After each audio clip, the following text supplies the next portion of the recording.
Can you turn that down, please? Emma. Go eat lunch, dude.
You made it. I've got some tickets, and I managed to set something up with a rokout. It'll have to wait until after the show, though. Happy to stay and watch? I doubt you've seen the Korylevsky troupe on stage before. Pleasure. Here, this is the way in.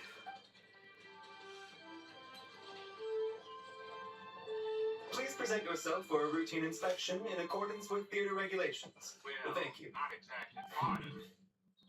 You might say we would bring it up to real. Can you turn that down, please? Sunday.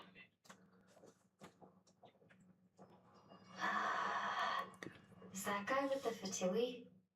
Looks like he's waiting for something. Okay, all done. Thank you for your cooperation. Please proceed through to the theater.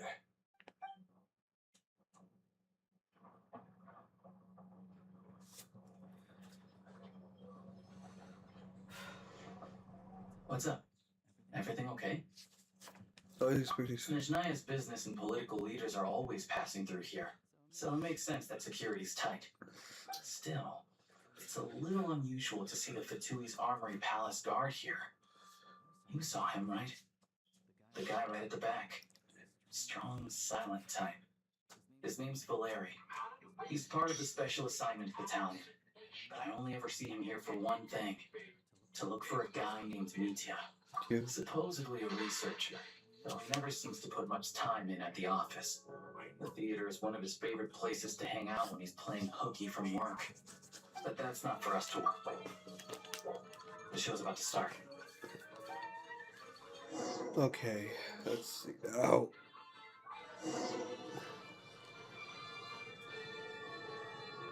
What do you think? Pretty impressive, huh?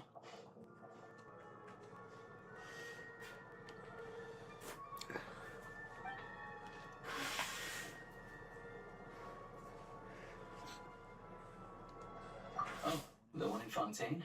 I hear it's iconic. Never seen it for myself, though. Here we are, just in time. Sorry, coming through.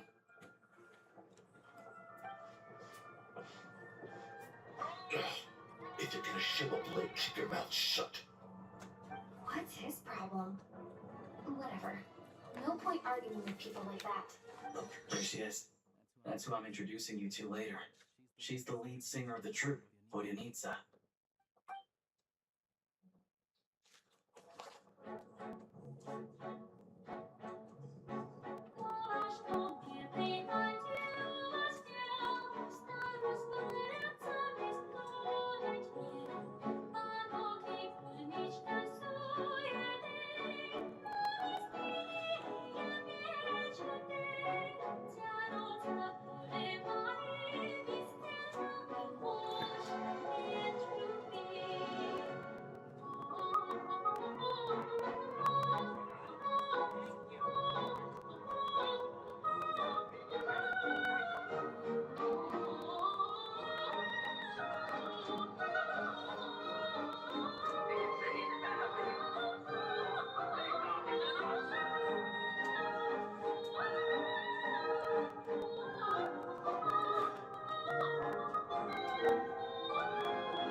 This leads directly to the green room. They're expecting us.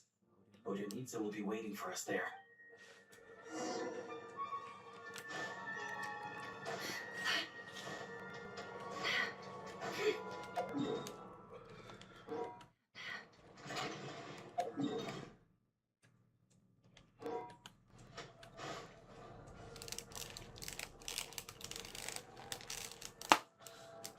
Hey there. Excuse me. Can you believe it? I am so mad right now. Why are you so mad? Come in. Oh, it's you two. Bye, food. Huh? You know each other? Oh, wait. Is this who you were telling me about? The one you met yesterday and couldn't stop thinking about? I never said that. Yes, you did. Why are you denying it? It was right before I went on that rant about the Moody factory owner. Oh, I remember it so clearly. Might I ask what brings you two here? Oh, I just brought her here to see the show. And when it finished, she was full of praise for Odenitsa's performance. So I thought I'd try my luck, see if we could get the chance to chat for a bit. Maybe get an autograph? You work here. You of all people ought to know that's against the rules. It's not what the green room is there for. Oh, what's the big deal? Come on, don't be shy. I can give you an autograph. You can take a picture too if you want. Do as you please. I've finished all my shows for the day. I'll leave you to chat.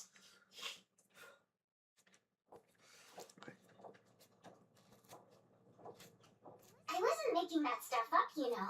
Odette's just too proud to admit it. She thinks very highly of you. And so do I. You did the right thing in Sviatloladovka. We're good. Odette's out of earshot. I'll lock the door. Confidentiality, of course. The Rokat is very strict on that. Whoa, Alosha! Not out loud! Not with an outsider here. Relax. I've taken care of it. Look at this. The president's reply sent this morning. Wait, so she's been approved to join? You told me last night that you wanted to get intel from the Rokat. Unfortunately, Rokat intel is only available to members. But ever since you set foot in Snezhnaya, we've been working together. I've seen the way you work, your character, and your motives. Everything about you is perfectly in alignment with what we're trying to achieve in the Rokat. So I figured I might as well cut to the chase. I wrote a letter to the president explaining your situation, including just the right amount of detail. His approval came very quickly. Of course, it's still your decision whether you want to join or not. We'll respect your choice. Well, assuming Odette was telling the truth and she didn't misjudge you, I guess we don't need to worry about you blowing our cover. Still, you gave me a real fright. I didn't know that's why you came looking for me. So, that stuff you said about admiring my performance, was that just because Odette was here? Did you actually mean it? Actually, Now you're talking. That's what I like to hear. Anyway, let me give you a quick rundown of how things work. Like I said, the Rokat is a covert organization, and we hide our identities. Members typically don't meet in person or even know each other's identities. This helps us maintain a high level of independence and secrecy. Because of this, members are basically free to decide their methods without constraints, so long as the outcome of any activity doesn't violate the organization's principles. After all, we don't have any ostensible contact with each other. This way, if anything goes wrong, no one else will be implicated. Beyond the freedom to choose how you operate, it's also your choice whether to act at all. We have plenty of members who have yet to take any action. In short, joining the Rokat in and of itself won't place any restrictions on your activity in Snezhnaya. There's a code of conduct you can read if it interests you. But basically, as long as you don't plan on using your anonymity to go around doing evil, you'll be fine. I tried reading it 5 or 6 times. Never made it all the way through.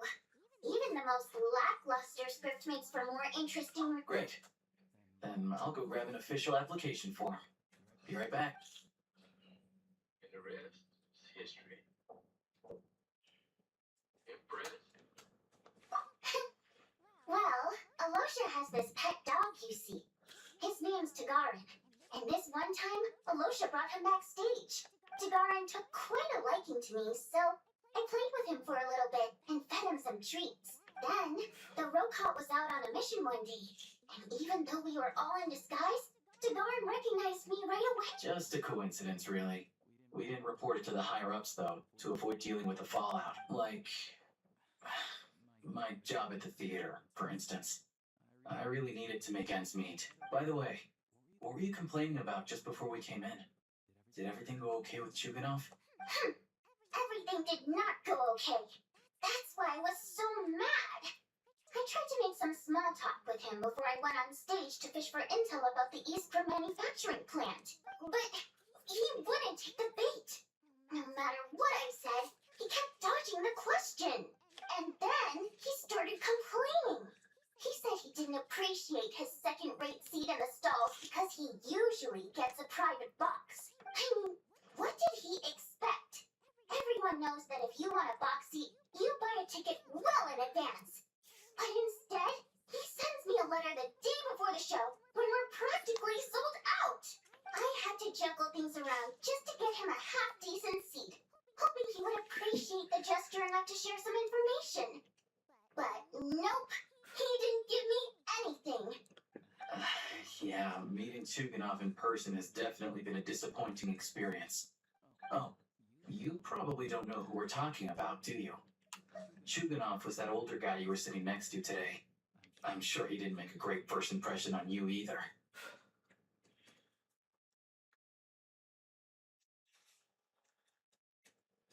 To the citizenry, he's a family man and a kind boss. But our interactions with him tell a very different story. It's one thing to ask for a favor, but he acts like it's his right. He always expects special treatment. Take the ticket situation, for instance. I've actually gotten him a private box in the past. But not only was he not even grateful, now he's acting like I've sold him short this time. Not to mention that he's never paid for a single one of his tickets. And another thing, if he's such a big family man, why doesn't he bring his wife and daughter to see the show once in a while? I've never seen them here. Not even one. Calm down, Vodyanitsa. If you won't do it the easy way, we'll have to try the hard way. But first things first. Here's your application form. Go ahead and fill it out.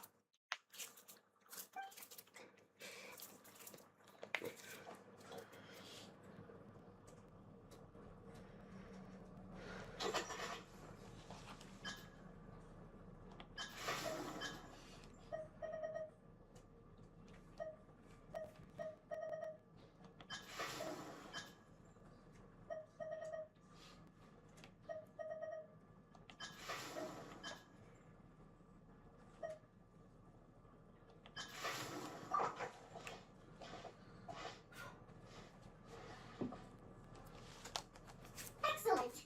We'll hold on to this for you. All right.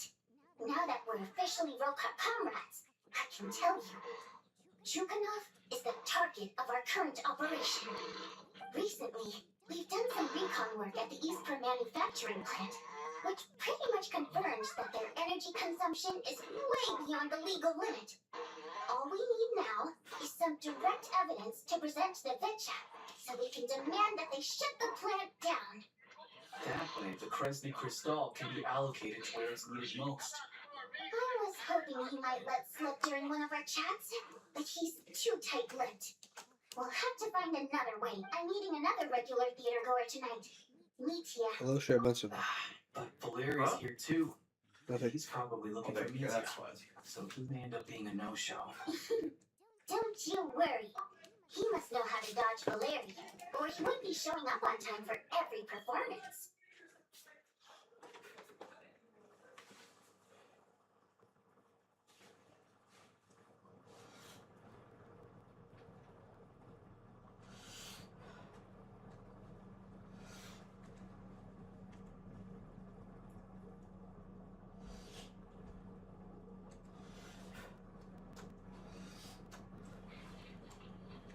I understand there's a new sheriff. Who owns the key?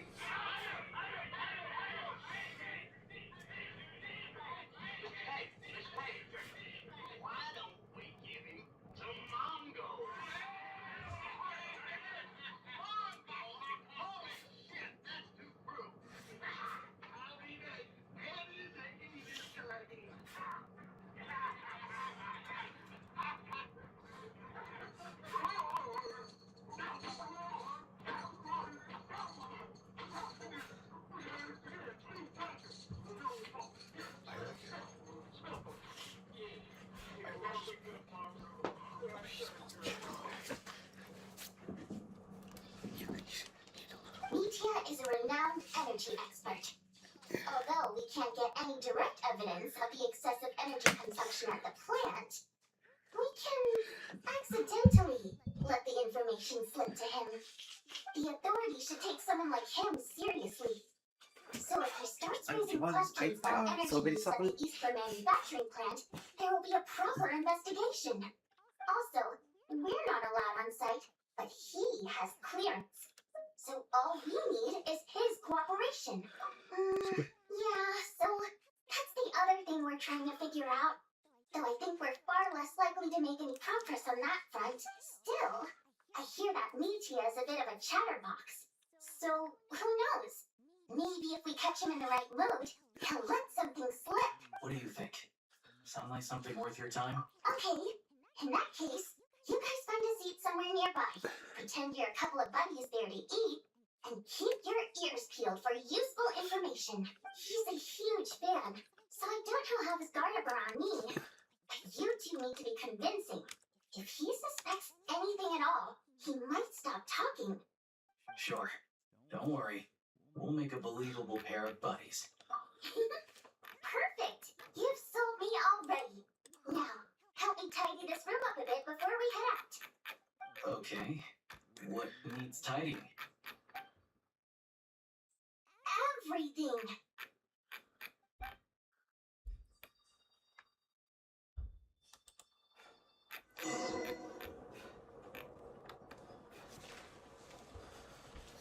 Actualism.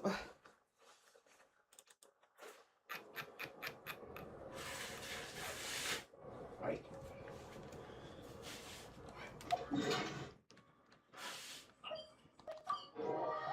Restaurant.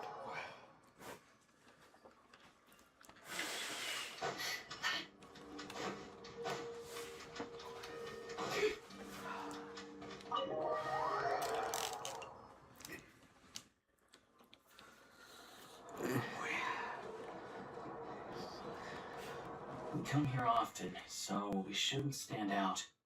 Let's sit here. Now, it's up to Vodynica.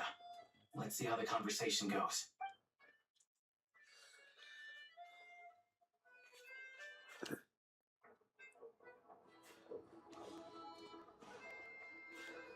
Mr. Mitia! Over here! Oh, sorry. I got a little held up on my way here. Now we have even less time than we planned. Go ahead and order some snacks and drinks. Whatever you like. Let me see. According to my schedule, we still have 25 minutes left. You're really pressed for time today, huh? I was imagining this would be a leisurely chat. If you prefer, we can always reschedule for another afternoon when you have more time. No need. Getting to meet the lead singer is a very precious opportunity for me. I'm not about to pass it up. I've already had to decline your invitation several times because our schedules rarely align. If I don't grab this chance while it's here, who knows when the next one will come around? Well, it's very kind of you to make time just for me. I'm not too sure, to be honest. But Snezhnaya is full of weird and wonderful things like that, so people tend not to bat an eye. I'm sure the same will go for the Eye of Grey and Paimon. The reason I invited you out for tea and a chat today was to get some feedback from a true fan of the theater. Well, I genuinely have nothing bad to say. No matter how many times I hear you sing, it never gets old. It always seems fresh and new somehow. Maybe it's because the more times I listen, the more details I notice. Or maybe you simply improve with every performance, delivering it better each time. Thank you! I'm delighted to hear that! Could you give me any specific examples? Oh, yeah. The piece you sang today, for example. Beneath the Frozen River? Hey, what's with you? I'm just praising a good performance. I always used to find that such a bleak and lonely song. But the more you listen, the more you realize that it's not as cold and nihilistic as it appears. When you really dig down into it, there's a certain level where you're surprised by the emergence of hope. Wow, I'm impressed. I didn't expect you to pick up on that. Actually, I only tried out that angle after talking with a composer. Still, Beneath the Frozen River wasn't on today's program. Oh, really? But it's a classic. You sing it every time. Almost every time. Oh, well then, let me say a few words about that other all-time classic, Flying in the Wind from the Mountain Sparrow. I didn't sing that one today either. My voice wasn't quite up to it, so I switched.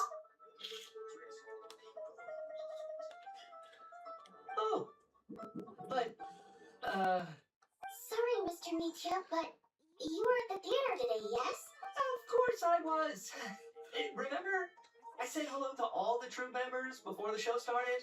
You, Odette, and the others. So what did Odette sing today? Elegy of the Snow-Winged Goose, of course. Correct. I see. You find my singing boring, don't you? That's why you don't remember a single song. Oh. Looks like I'll need to cut a few from the program next time. No, that's not it. I swear. All right. I'll be straight with you. I'm sorry. My mind was wandering as you took the stage today. I enjoy watching your shows because the exquisite performances stimulate the mind. It always sparks some inspiration for my research. So, whenever I get stuck at work, I come to the theater for a change of pace. Odette's dance during the Elegy of the Snow-Winged Goose today was simply incredible. It got me wondering what she's been going through recently. That look of sheer defiance in the face of utter tragedy, it was so inspiring. I started scribbling in my notebook right away. Not that I made a ton of progress in the grand scheme of things, but I still think it was productive. By the time I snapped out of it, the entire show had finished. So what you're saying is, you didn't listen to my singing at all? Unfortunately not. I'm sorry. I don't know which is more disrespectful. The fact that I don't always come for the show itself, or the fact that I missed your performance. Seems like things are getting a little awkward. Nita just stepped into a conversational minefield. If there's one thing Vodyanita doesn't like, it's people who show disrespect for her performance. This meeting was so hard to set up. Don't tell me it's already falling apart. It's It fine. is, Seibacho, it is. I suppose this is affirming in its own way. At least, it shows that our performance really touches people's hearts, right? Don't let it bother you. It certainly doesn't bother me. She's showing a lot of restraint. Well, I'll be sure to let Odette know how much you adored her performance. Please don't say that. I always love your performances too. It's just that inspiration struck at the wrong time today. I'm usually all ears. I know, I can tell. That's why I value your opinion. I'm sure some people can't stand it when others praise their coworkers right to their face, but not me. No, sir. Fair enough. I still feel kind of bad though. But you know what I really can't stand? People who only show up to the theater to pretend that they're cultured. Makes me sick to my stomach. Oh, yeah, 100%. There are too many of those people around. By the time they're walking out the door, they've forgotten all about the show. What's wrong? You look furious. I don't know if you've heard about the boss at the Eastbur manufacturing plant. He isn't even a theater investor, but he always demands the same privileges as actual investors. Box tickets only, premium drinks, even the right to request specific songs. Well played, Vodyanita. Seems like she's harnessing her rage to steer the conversation back on track. Now that you mention it, I've interacted with that guy before. I gotta say, everyone holds him up as an example of a benevolent businessman, but I don't know. I don't see it. Yeah, he couldn't care less about what's happening on stage. He's just there to flaunt his social status. I hate that I have to prepare programs for guys like that. What's the big deal with that factory he runs anyway? I asked around a bit and heard some pretty shocking stories.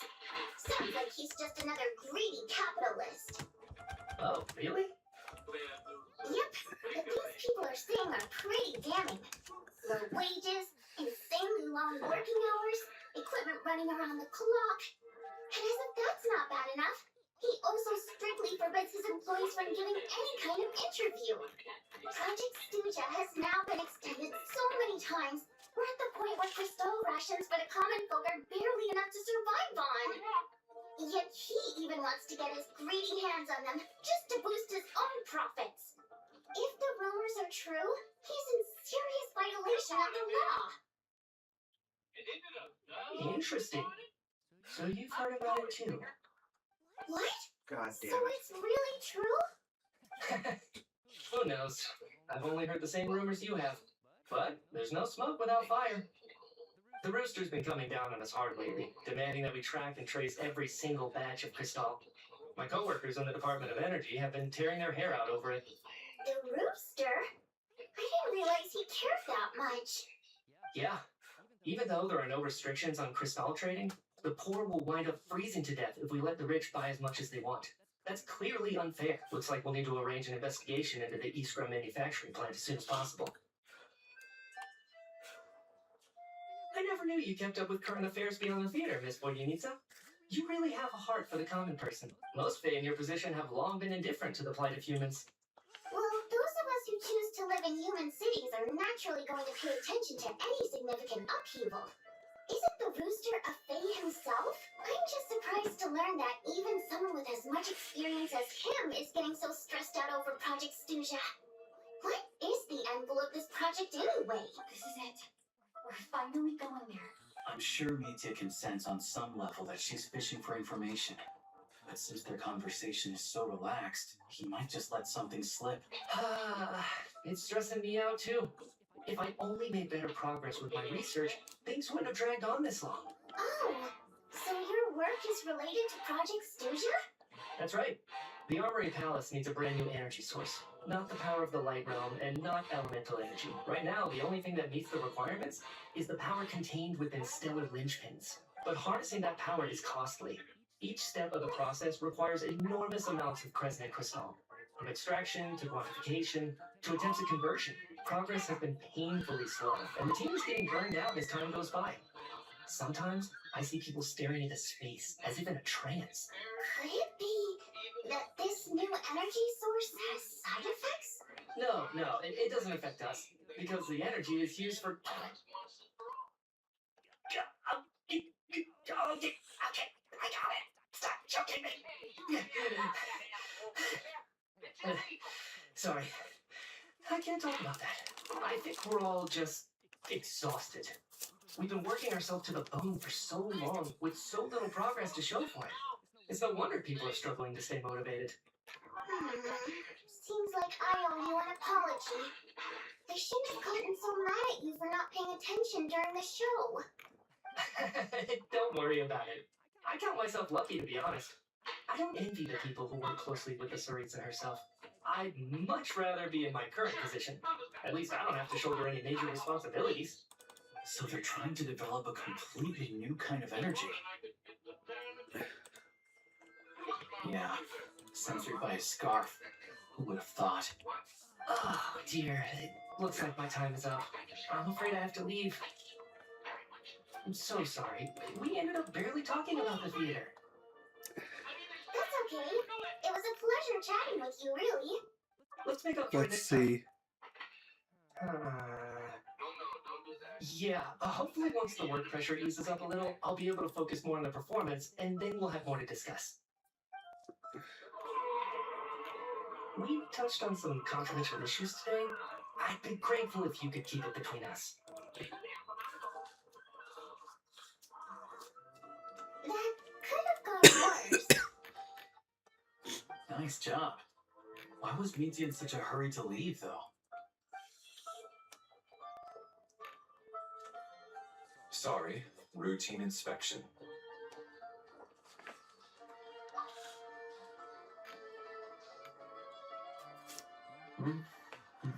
Okay, let's go. So he wasn't rushing to get back to work. He must have calculated that Valeri would find him here in exactly 25 minutes. That's frighteningly accurate. One of the main duties of the Special Assignments Battalion is to ensure that important figures stick to their schedules. All right, time for us to get going too. Excuse me, check please. We'll settle our check too, then. Oh, hello there. Mr. Mitya paid the check before leaving. he also asked me to pass on a message. Hey, he said it was an honor to share his tea break with Miss Fodianitsa and her two friends. Oh. Wait. So he knew we were here all along? This raises a lot of questions. Did he deliberately mention the new energy source so that we'd overhear it? Maybe his work isn't confidential after all. Maybe the key here is the purpose of this new energy. I guess that's the next thing to look into.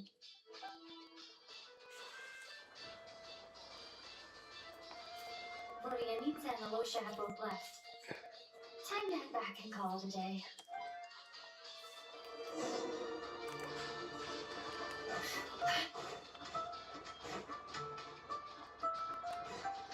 You're back! You're pretty early today. Hi, Mom. Just gonna mention that.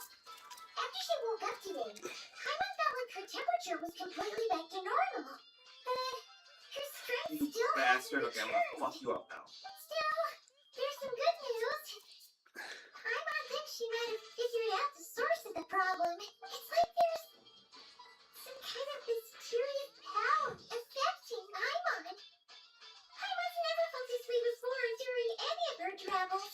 She only started feeling this way since we arrived in Snezhnaya. What kind of mysterious power you That's see? right. The Armory Palace needs a brand new energy source. Could that have something to do with this? What is it? You're making that face again. You know, what you get whenever you have a light bulb moment?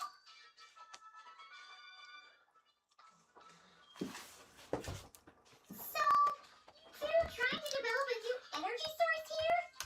And you think that might be why Paimon's feeling unwell?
Well, Michi denied that the energy they're researching has any side effects. Although, he did say that people working on the project have been having issues with their concentration and short-term memory.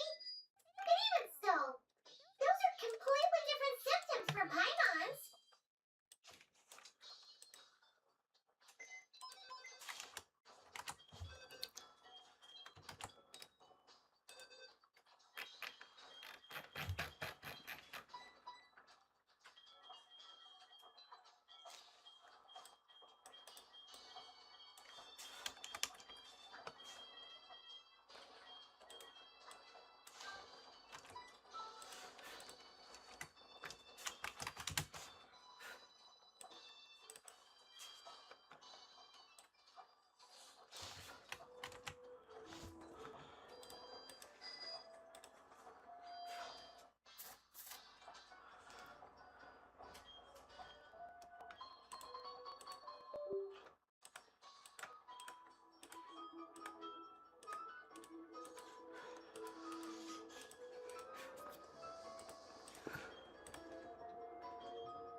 need something to take a power nap before doing at the Sure. dog. Paimon's with you there. But how though? The robot only has a limited amount of intel.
Oh, great point!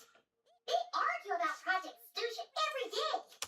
If we could sit in on one of their sessions, we might pick up some new leads.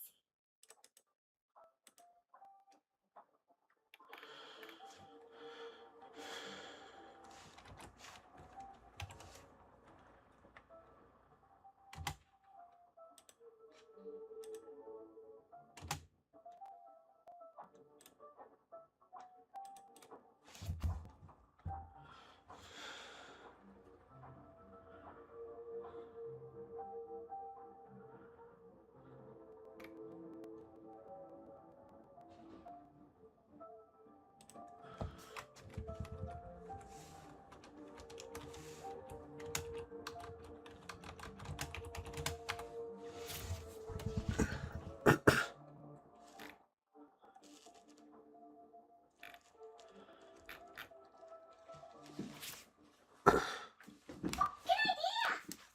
Oh yeah, while you were out, Paimon tried all the yummiest looking desserts in the Podporia restaurant. This one seemed right up your alley. So, Paimon saved some for you. Oh. Come try it once you finish writing your letter.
The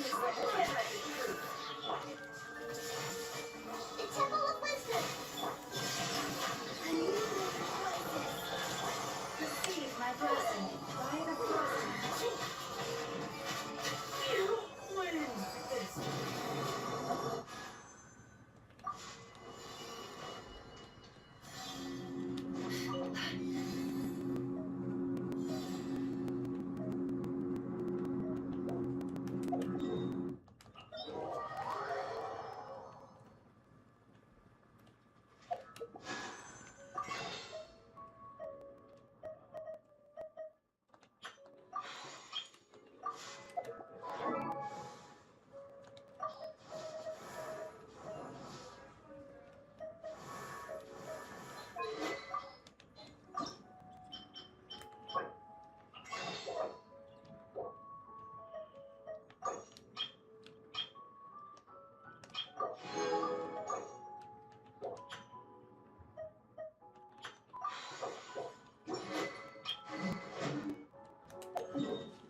Pick up that phone and break your body because you're all alone.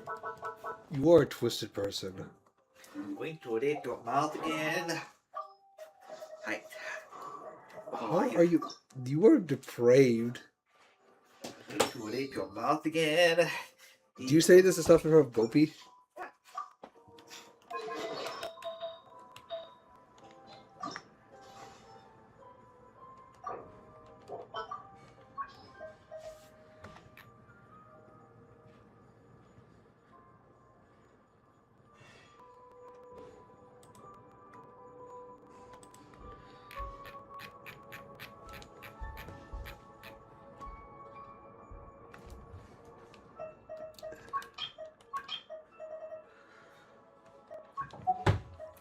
I'm touching Anchuman.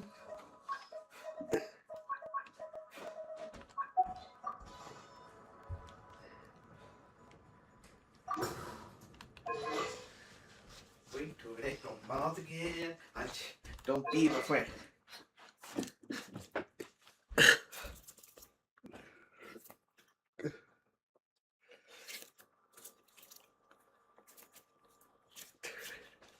Thank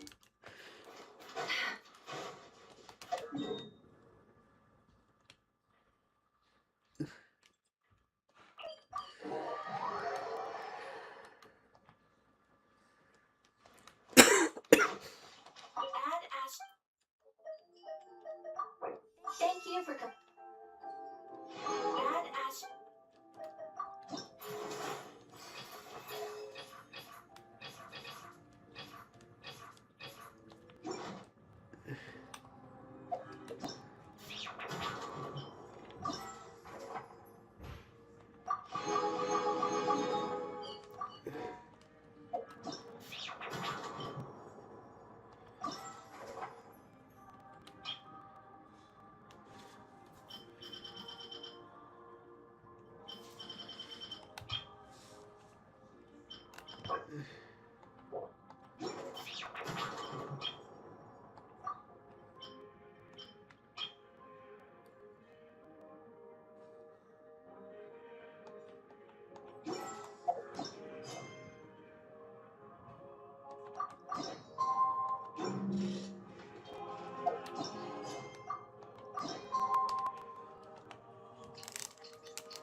Aloysia replied. He says that we won't be able to speak at the Vecha, but he can arrange for us to attend as visitors. Time to get ready. Then head to the Snezhnegrad Vecha. Miss Vodyanitsa, prima donna of the Korelievsky troupe. What a surprise meeting you here. Will you be sitting in on a session of the Vecha?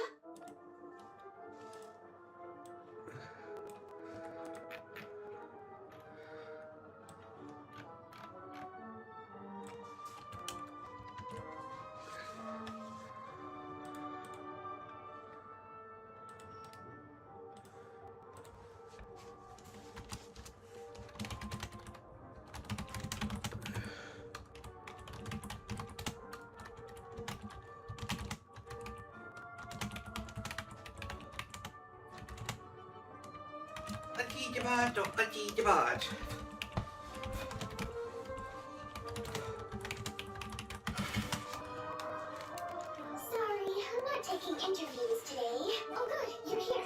The session's about to begin. Let's get inside. Please wait, Miss Vodyanitsa. Could you introduce me to your new friend?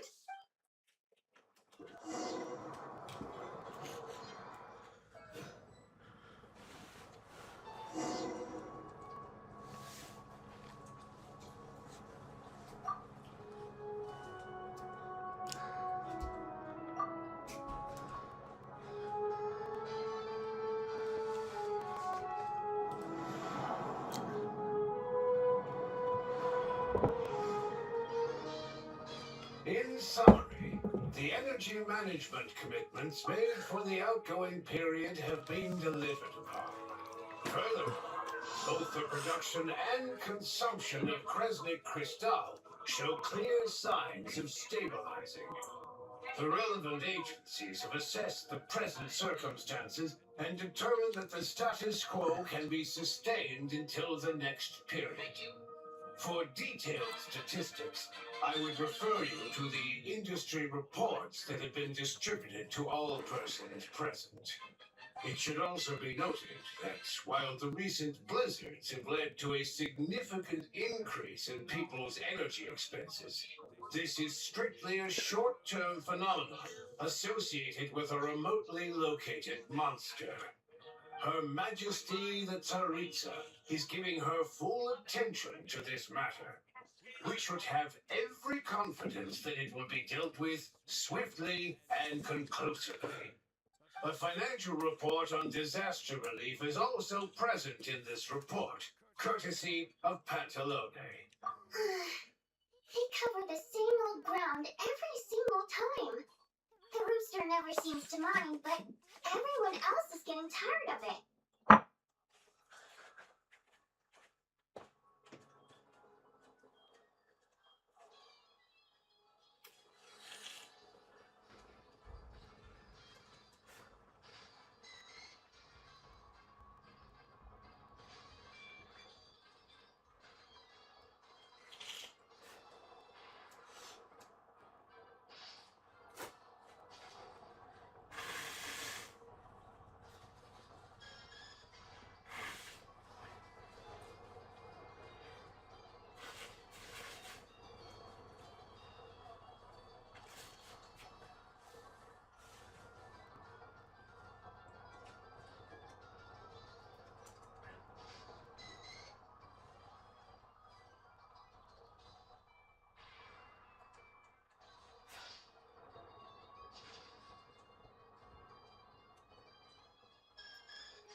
There's a general lack of trust. People aren't seeing any tangible benefits that affect them directly. Of course, none of that will be reflected in any of the reports on the table. Yeah, if it weren't for these hard copy documents, I could have at least made something up. Don't mind me. I'm just out here trying to hit my interview quotas. Bring out the kvass. Ever read it? Best-selling newspaper in town. If I remember correctly, you guys don't even have a sales permit. You have to sell from stalls on the street. Okay then, best-selling street stall newspaper in town. Still counts.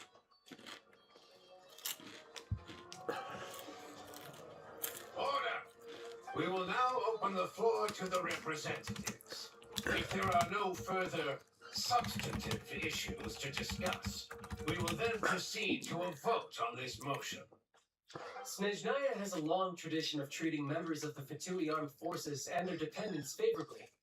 But recent surveys shows that Fatui families in remote areas have access to 15% less crystal than the average civilian family in Snezhnograd. It's been said many times before, but it bears repeating now. There needs to be a clear and consistent rationale behind how crystal is allocated, or we will soon face immense public backlash. Perhaps you wouldn't need to keep repeating yourself if you would hear me out for once. I say again, true consistency exists only in principle. In the real world, fairness is relative. You appear to treat resource allocation as a simple function of production and population. So what about when the equipment used in production breaks down? Have you factored that into your equation? And do you even know how long it's been since Snezhnaya last conducted a census? If I knew that, you're wealthy man, and I doubt I'd be going by child.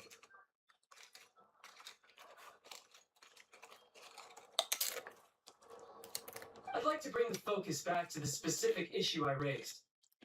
Or do you wish to deny that favorable treatment for Fatui dependents is our long-standing policy? It's easy to be a critic when there's no accountability.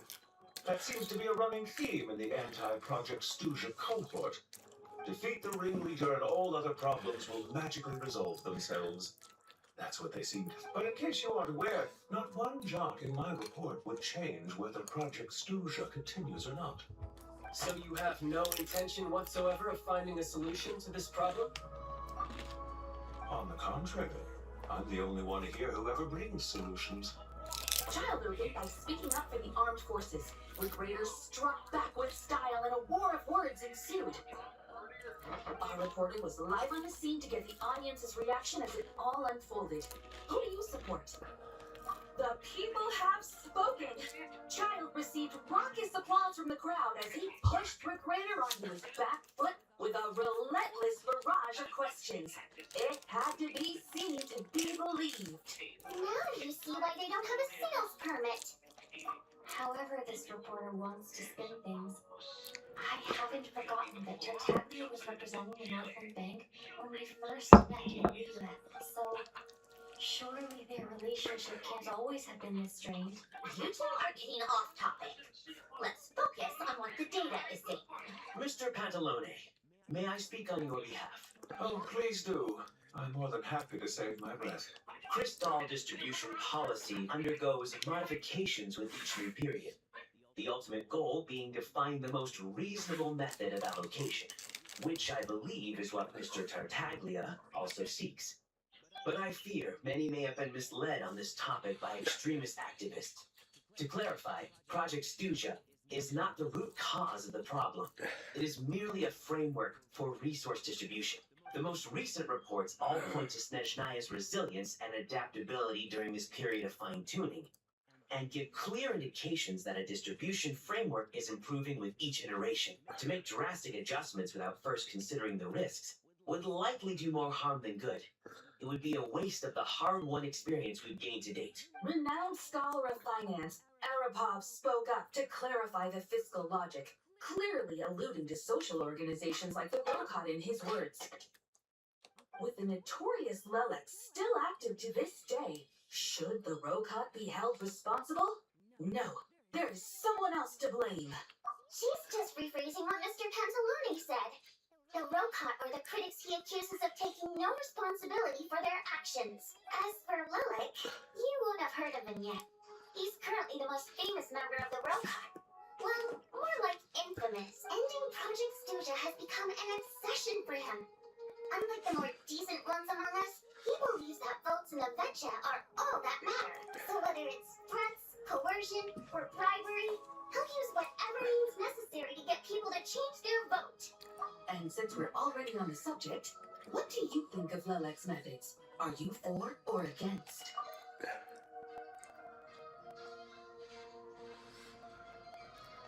Despite a handful of detractors among the audience, the people overwhelmingly support. I tried to pick up the phone. Right, at least someone here wants to take this discussion seriously. I've been considering that issue myself. What you really need is more precise regional data, right? I think it would be easiest to let the Fatui handle it, since they're already in charge of Cristal shipments anyway. We may as well get them to collect some data while they're at it. Whatever you need, you can ask the Fatui to look into it for you. In terms of supervision, I think the Druzhna would be a good fit. I had hoped to discuss this with Miss Vesna, but sadly, she's not present.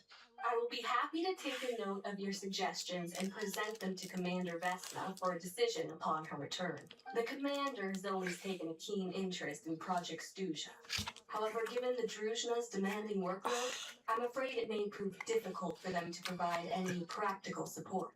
Let us refrain from jumping to conclusions until a concrete and actionable plan is in place. My apologies, Lord Booster.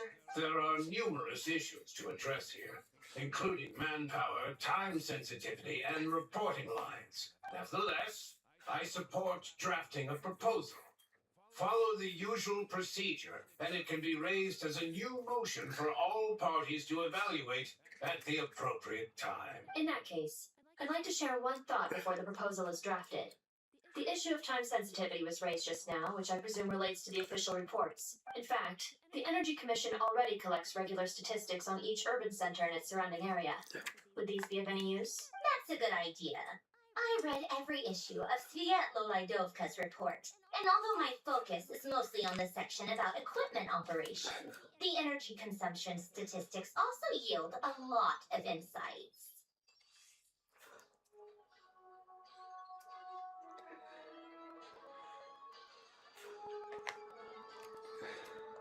Be that as it may, does no one see an issue with using local data to determine Cristal quotas?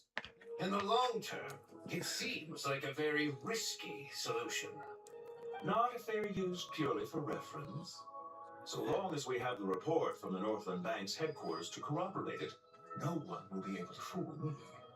Very well then. It appears that this arrangement is acceptable to all parties.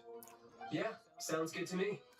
The members reached a provisional consensus on the issue of improving treatment for Fatui soldiers.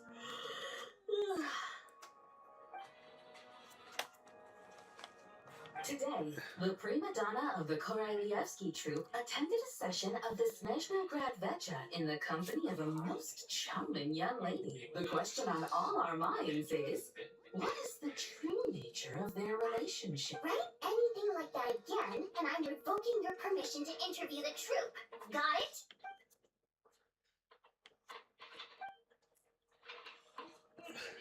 Now then, if there are no further contributions from those present, we shall proceed to the final vote. Hey, check it out! What made him vote against? Why now? The votes have been favor of continuing Project Stusha. Total 61%, securing a clear majority.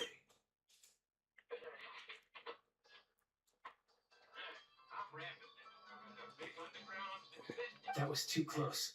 The margin has shrunk yet again. Chuganov was a huge loss. I'll bet Lilac is behind this. I wonder how Pulchinella will respond this time. Chuganov. I see. Lelek strikes again. Yes, go, Lelek. Once Project Stoosh is defeated, our unwavering support in bringing out the Kvass will finally pay off when we make our comeback. I can taste our victory already. In accordance with the result of this vote, Project Stusha will remain in effect until the next Vecha period. Finally, may I remind us all, we debate only for the greater glory and solidarity of our nation. May the aurora shine ever on, and the tundra always stand firm.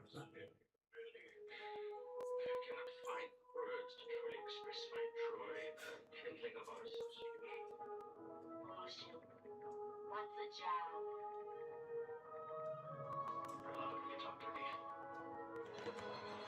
The session is concluded.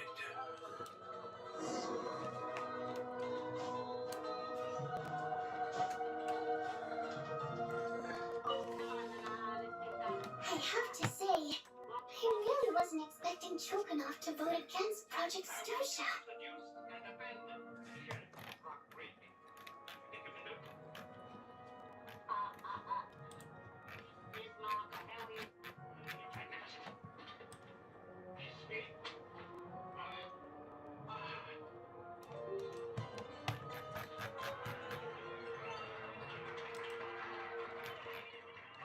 Well, in principle, Snezhnaya's business and political elites ought to be the ones least likely to oppose it.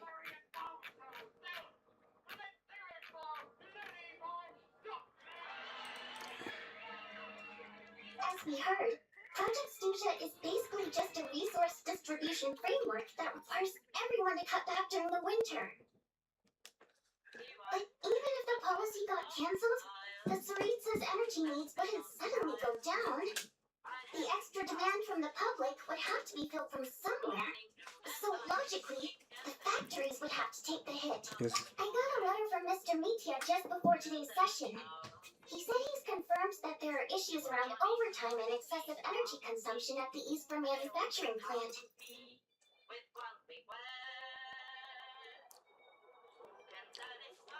In a situation like this, once the rooster receives the report, he'll order the factory to halt production and submit to an investigation before issuing a penalty. But that's a week-long process, and thus didn't make it onto the Vecha agenda this time.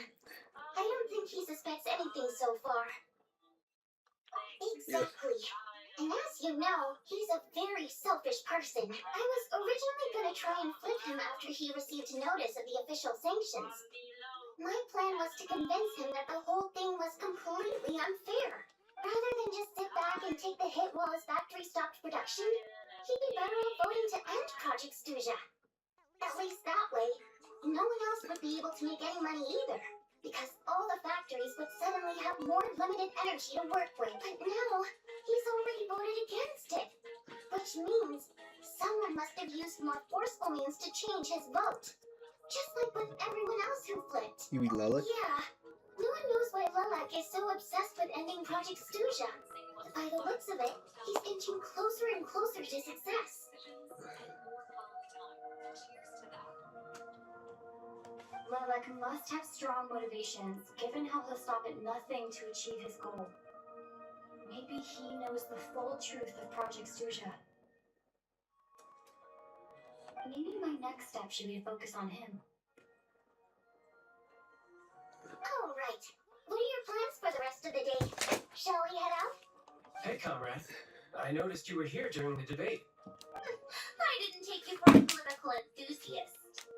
Greetings, Carpenters. I just happened to have some free time today, and my new friend here thought it might be fun to check out the vet shop. Ah, Odette must have introduced you. Looks like you two are getting along pretty well. I'll leave you to catch up. I should head back to the troop. Sure. Break a leg and all that. Thought it might be fun to check out the vet shop, did you? Things are never that simple with you, Traveler. There's no way you're here for kicks and giggles. Tell me I'm wrong. Oh, yeah. To some, he's a captivating enigma. To others, he's the bane of their existence. No one ever thought that some anonymous nobody from the Rokot could cause such a stir.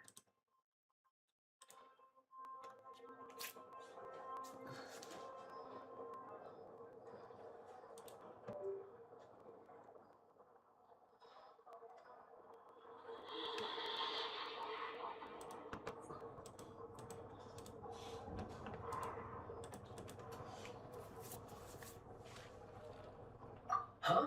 You want to look into Lelik? Then I'm sure his days of anonymity are numbered. What do you think, Sandrone? Fine by me, I guess. If the Traveler actually manages to expose Levitt, it'll be doing Pulchamella a favor.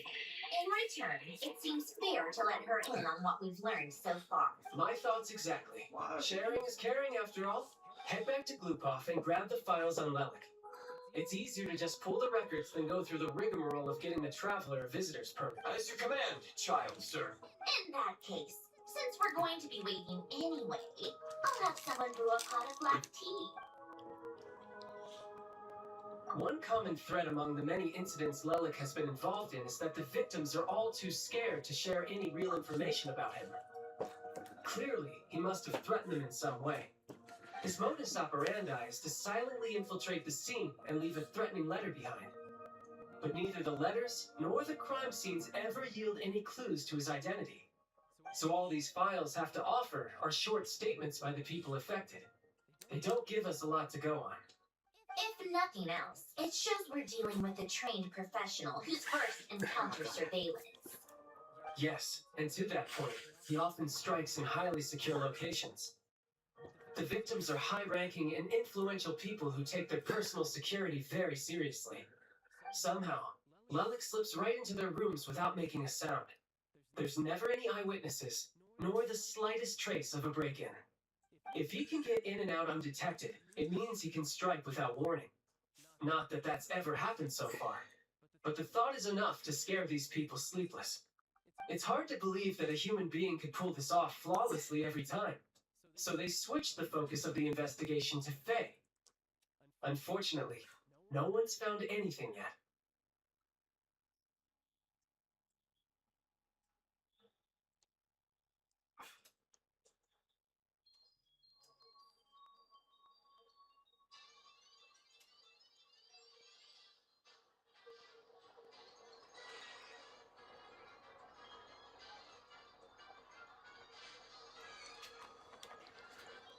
Careful.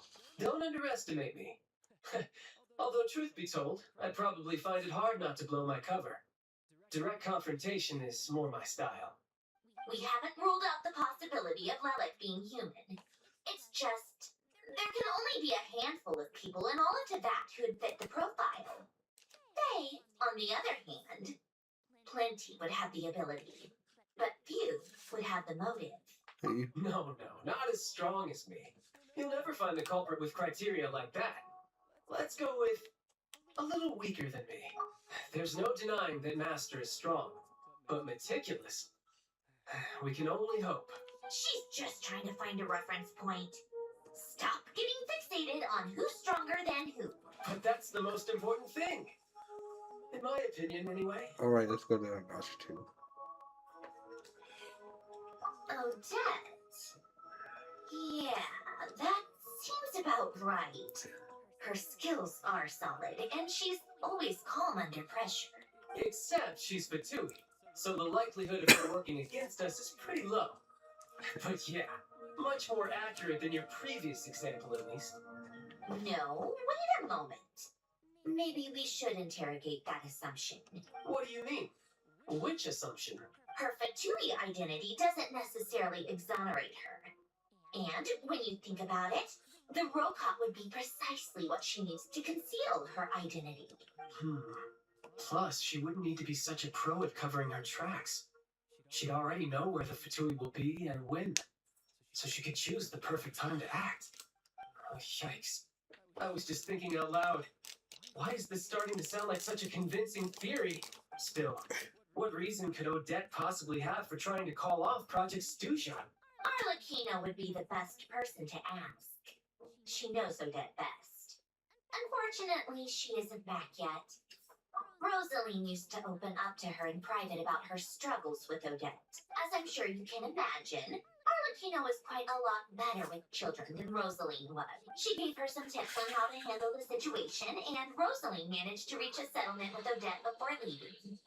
So I suppose there were at least no lifelong regrets left behind. Beyond that, I don't know the details about that side of things. But I do know that Odette definitely has a motive to hold a grudge against Project Stuja. Why?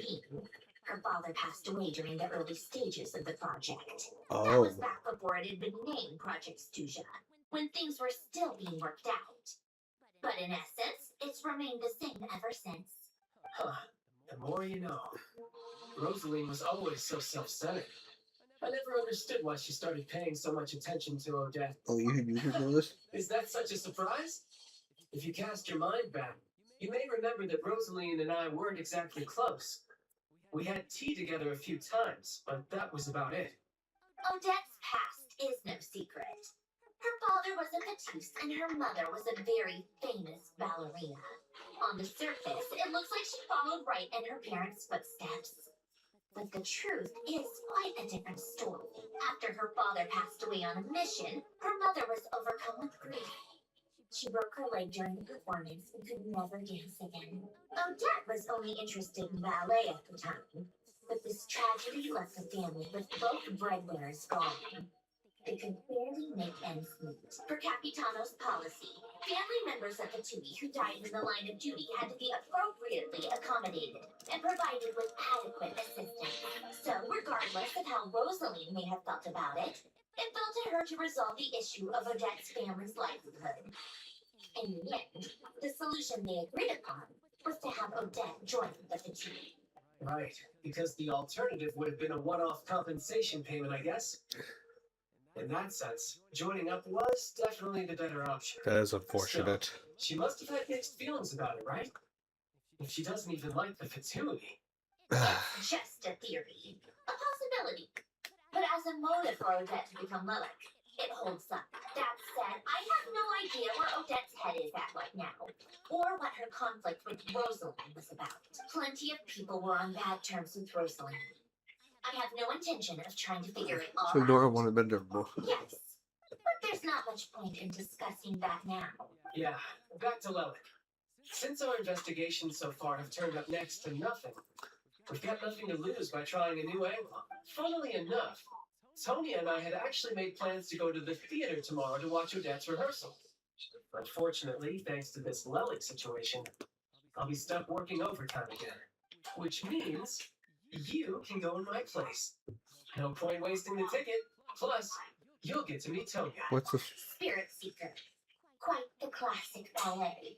It was passed down through Odette's mother's family for generations, though it hasn't been performed in years.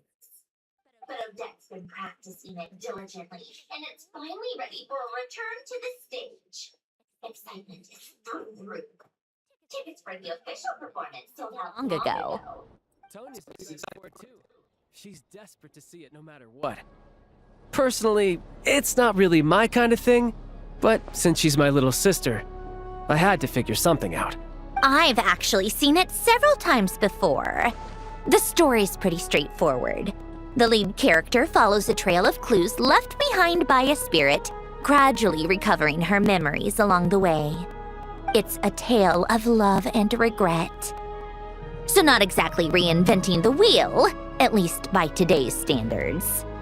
But when that classic melody kicks in and the lead character begins to dance, it always gets me. It really is beautiful. Not an easy dance to do justice to, though. I know it's always been Odette's dream to perform this piece, but I'm not sure she's really ready. In that case, I think that even if she is Lelik, we should wait until her performance is over before we respond. I'll let you take it from here, comrade.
You've made a ton of progress today.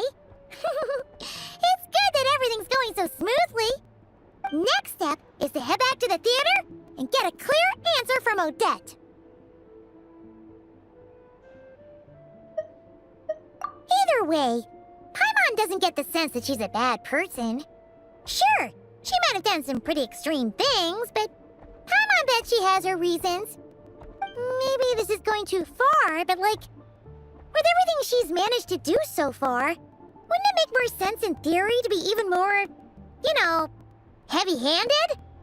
Why leave a letter when she could, well, we know there are plenty of other ways to keep people in line, right? The point is, she could have gone further, but she didn't. So, if it is her, she's got some principles at least. Yeah! Well, all you can do is follow the facts wherever they lead.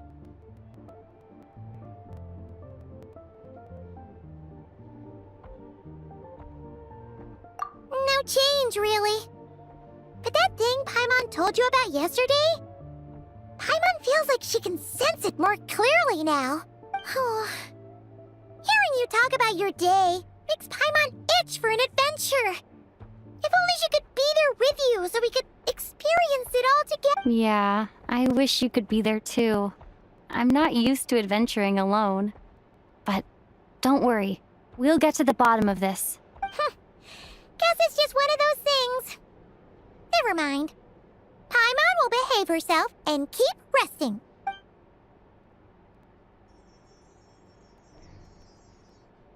If Odette is Lelek, she may well have inside information on Project Stuja. Her father was involved with the project's early implementation and tragically died in the process.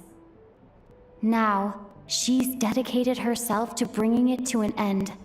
It's hard to imagine she could have gotten this far without knowing anything at all about the Tsaritsa's true intentions. When she spoke to us as a member of the Fatui, how much did she let on? And how much was she hiding? Only time will tell. Maybe tomorrow everything will be answered. Hey look! It's snowing! Could be a tough day ahead. Make sure you wrap up warm tomorrow.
Ooh, it sure is cold today.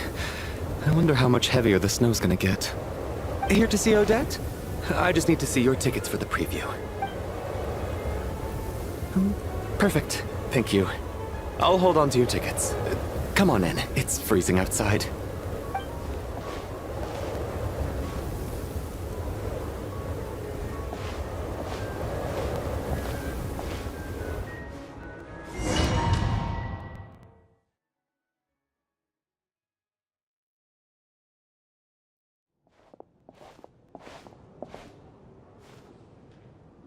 I think I'll leave the Lelek question until after the show's over. Then I'll go find Odette.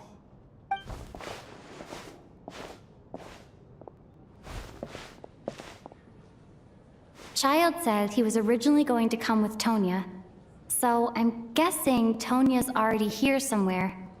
Is there anyone here who looks like a Tonya? Let's see. It's a small audience. Makes sense for a preview.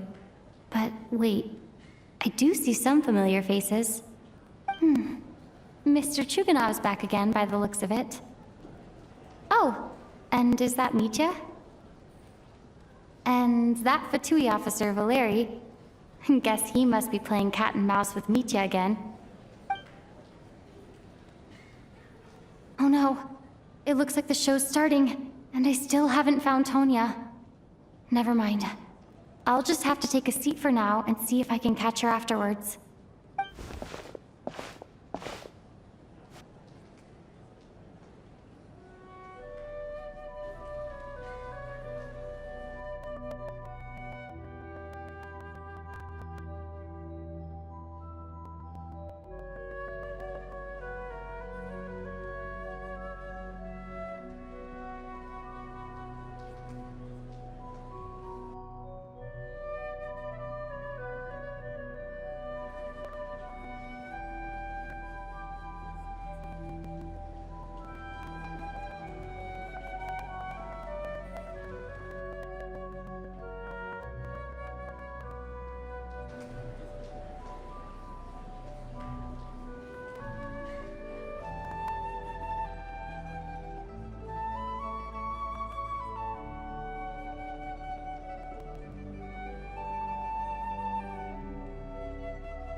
Members of the audience, I'm a staff member here at the theater.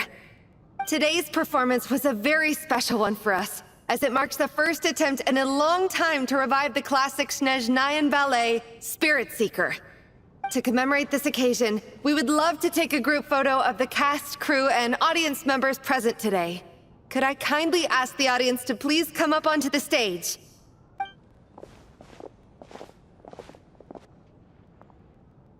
All right, everyone, huddle in a little more.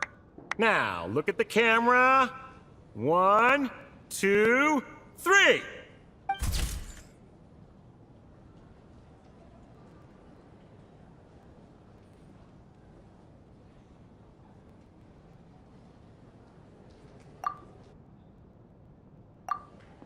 Are you quite satisfied, Mr. Energy Scientist? I rather hope you don't have any other escape plans to add to my workload today. What are you talking about, Sarge? This was simply my way of inviting you to watch Miss Odette's new show with me. And wasn't the performance spectacular? In the future, I heartily encourage you to take a leaf out of my book. Find some soul-nourishing pastimes to enrich your time outside of work. It was indeed a fine performance, but I must correct you on one point. This is not time outside of work. These are working hours. Working hours and non-working hours are just a social construct. Human technology can never advance if we're too rigid in our thinking, Sarge. May we leave now? Already? I mean, I was kinda hoping to soak up the atmosphere for a little longer, but... No?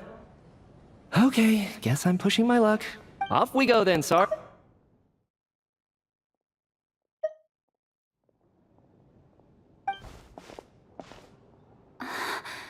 That has to be her. She's the only person in the audience around Tonia's age. Excuse me? Are you Tonia? Huh? Your brother's busy today, so I took his ticket. Don't worry about him. He's fine. Oh, okay. Sorry for the trouble. What's wrong? Are you sick? No, I'm fine. It's nothing. Maybe she caught a cold on the way here because of the weather?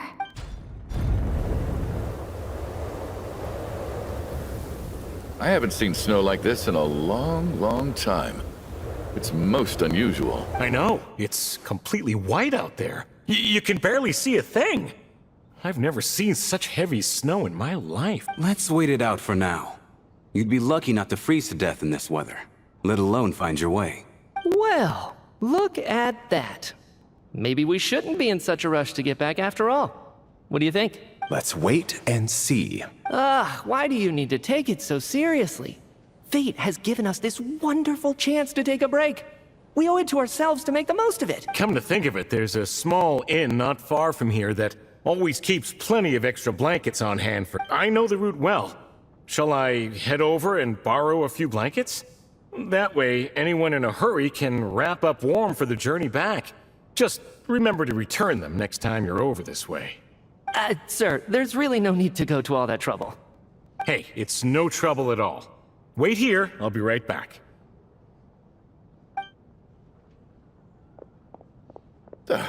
What a kind gentleman. Very good. My wife and daughter are waiting for me at home, so I shall be heading back as soon as I get my blanket.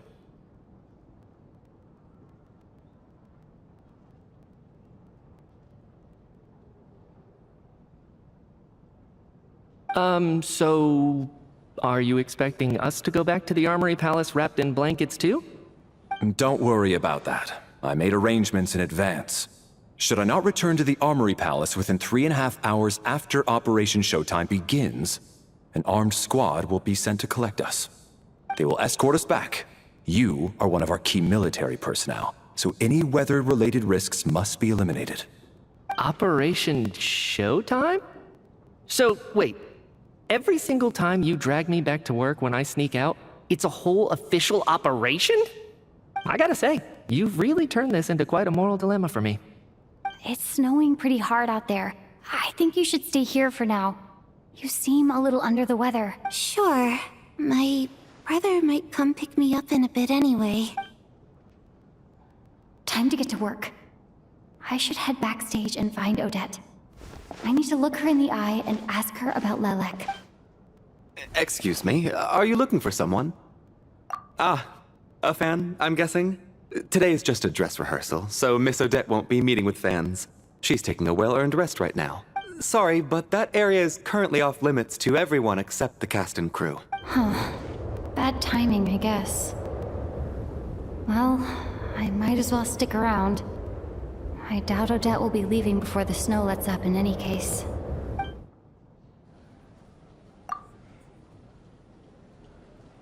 What happened to the gentleman who went to fetch the blankets? How has he still not returned? I was thinking the same thing. It's still snowing very hard. Do you think something might have happened to him? Whatever the reason for his delay, I must say I hate nothing more than people who make empty promises and fail to deliver. Well, I have to treat my employees like that on occasion, but that's different.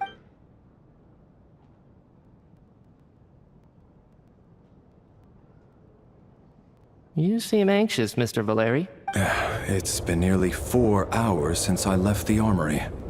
The army should have arrived to extract us by now. They know how much I despise tardiness and disrupted plans. There's simply no reason that they shouldn't have shown up by now, barring exceptional circumstances. Surely a snowstorm like this one counts as such. Few things in this world can stop the Snezhnayan army, Mr. Mitya. And a snowstorm is certainly not one of them. Why don't you go out and take a look?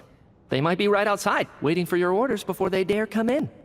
An absurd hypothesis. I have no intention of leaving your side for even a moment until I have escorted you back to the Armory Palace. This doesn't look like an ordinary snowstorm to me. That guy who left earlier. It looked like he just vanished into thin air. Either that, or my eyes were playing tricks on me. A man-eating snowstorm? Come on. Night hasn't even fallen yet. Spare us the ghost stories. Traveler, didn't know you were coming today. How come you didn't say anything? Oh, right.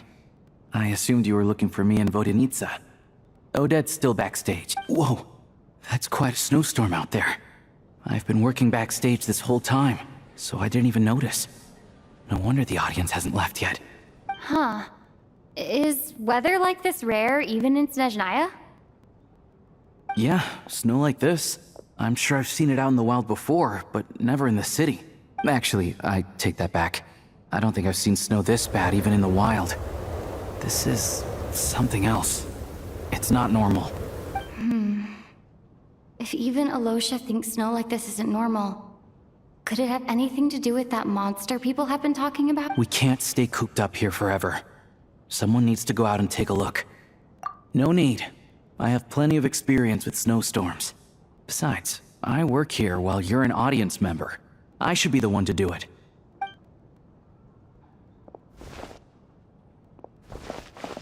Everyone by the door. Careful not to let the snow soak into your shoes. In a snowstorm, you gotta look after your toes above all else. Heading out, my man? Be careful. I've been told the snowstorm eats people alive. Thanks for the advice. I am planning to be careful. I just want to take a quick look at the situation out there.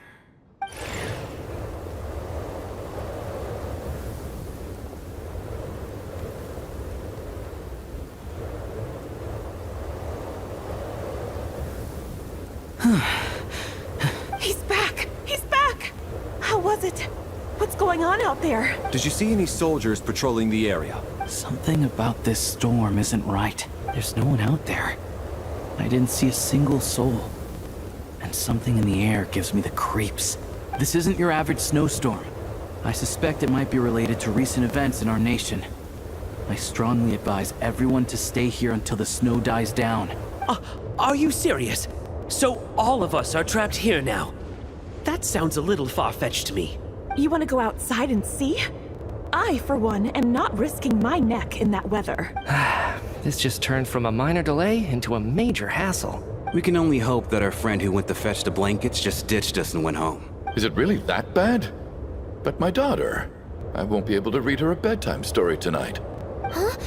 What are you all still doing here? Whoa! It's snowing hard! So now we're stuck here? Oh, this is terrible!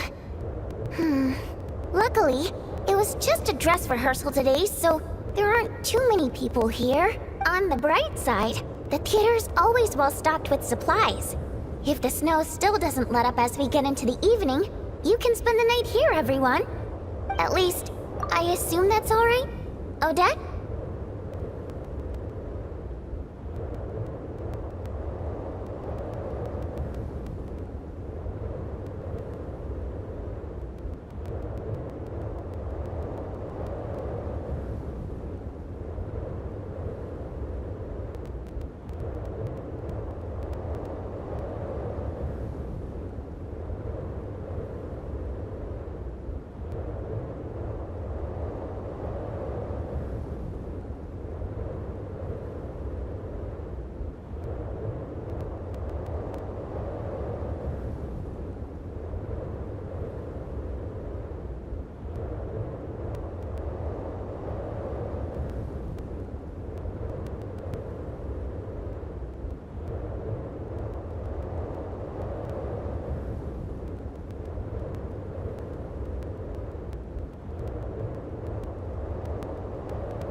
Fine by me.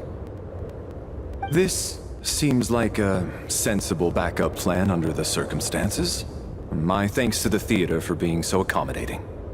What are you staring outside and praying for, my man? You anxious to get home too? Oh, Your Majesty the Tsaritsa, I beg you, please do not let tonight's snowstorm stop. This is a golden opportunity to spend the night under the same roof as the 2 top stars in all of Snezhnaya. It's a once-in-a-lifetime experience. I think I've changed my mind. Sir, if you so much as look at us funny, you'll be seeing stars in a whole other way. Behave yourself, or you'll be begging for that blizzard. It's getting colder. We need to keep the indoor temperature up. Close the door and lock it tight. Let's head somewhere warmer.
I don't think it's ever been this lively backstage before. I didn't know you were coming today.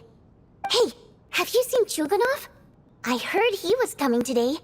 Have you spoken to him at all? I'm with you. This could be just the chance we need. Yeah, I gotta figure out a way to coax some more intel out of him. I want to know why he suddenly changed his stance on Project Stuja. What exactly happened before the most recent Vecha vote? For the Rokad, or just out of personal interest? Shh! There are other people around. Don't say the R word.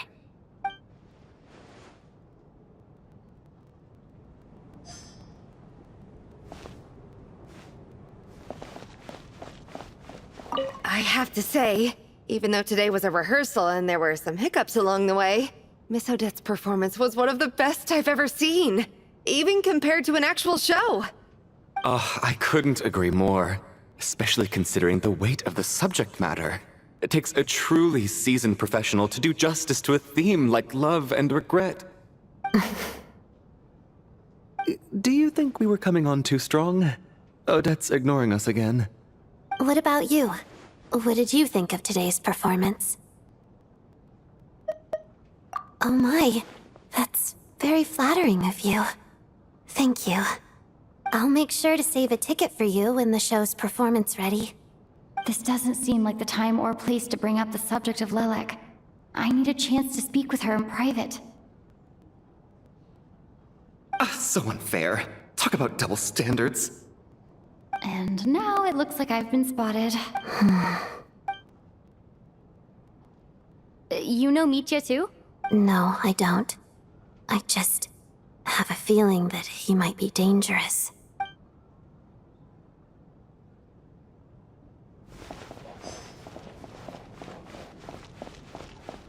This is highly irregular. A delay of over an hour during an operation like this theoretically warrants a Harbinger-level response. I wonder what the issue is. The storm, or something else. Sarge, the day you learn to let go and just enjoy moments like this is the day you'll finally understand the meaning of life. Why, hello, ma'am. I believe you were the one sitting at a nearby table back at Podvorye Restaurant. Any friend of the theater's star performers is a friend of mine. It's a pleasure to meet you. I'm Mitya from the Energy Commission. Greetings. Major Valeri, head of the Special Assignments Battalion. Armory Palace Royal Grenadier Guards, 1st Regiment. I am here to ensure Mr. Mitya's personal safety. Please let me— Miss Traveler, I cannot help but notice that Miss Odette is stealing glances at me. Any idea what that could be about? I've racked my brains, but I can't think of anything I might have done to offend her. Perhaps she noticed me spacing out during her performance? So, Mr. Mitya, is your work related to Project Stuja? Yes, that's right. The higher-ups in the Fatui transferred me from the Energy Commission to the Armory Palace because they wanted me to... Really? I can't even talk about that? Pretty sure it counts as part of my private life. All right, I won't say anything. Sorry, Traveler. As you can see, I'm afraid this pleasant chat will have to end here.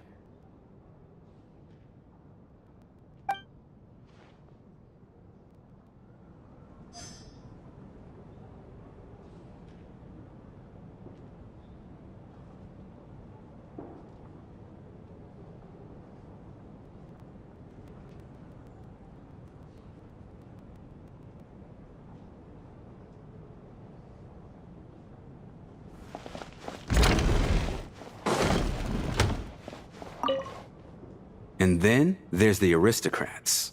Easiest of all to deal with. You don't need to use any force whatsoever. All you have to do is show them the rope you plan to tie them up with. Do you know why? I don't. Do tell. Because nothing horrifies them more than the thought of a cheap, coarse rope leaving creases on their precious $1,000,000 more coat. They'll do whatever you ask to avoid that fate. Unexpected, but funny nonetheless. Tell me another one. Oh, look at that. I got myself a new listener. Hey there. Let me introduce myself. The name's Shram, and I'm a mercenary. The kind that gets paid to do odd jobs for rich folks. And I am Chuganov, an entrepreneur. If my name is unfamiliar to you, you will no doubt have heard of my factory, the renowned Iskra manufacturing plant. Are you really that famous, Mr. Chuganov? How come I've never heard your name before? Excuse me? Is that a joke? Or are you being serious? Oh, I'll have to ask my rope later. He's probably tied up more entrepreneurs than I've ever heard of.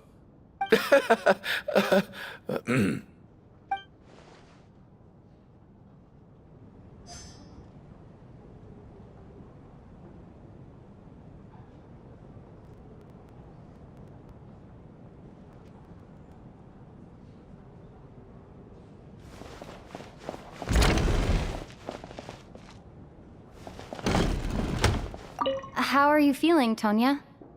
I'm fine. Sorry to worry you. I'm used to it by this point. I take medicine for it. My brother usually helps to get it ready for me. Child must take great care of his sister. He's never mentioned Tonya's illness, though. You know, I actually find this whole thing kind of exciting. Stuck in a strange place thanks to a snowstorm. Having to spend the night with a bunch of interesting characters. It's... exactly. It's like one of those stories where an ordinary school trip turns into a magical adventure. I've always wanted something like that to happen in real life.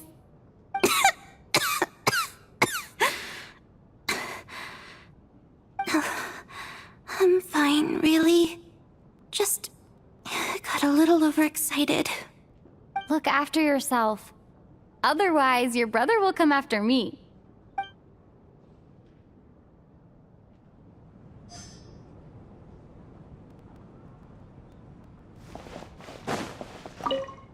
My husband has major trust issues.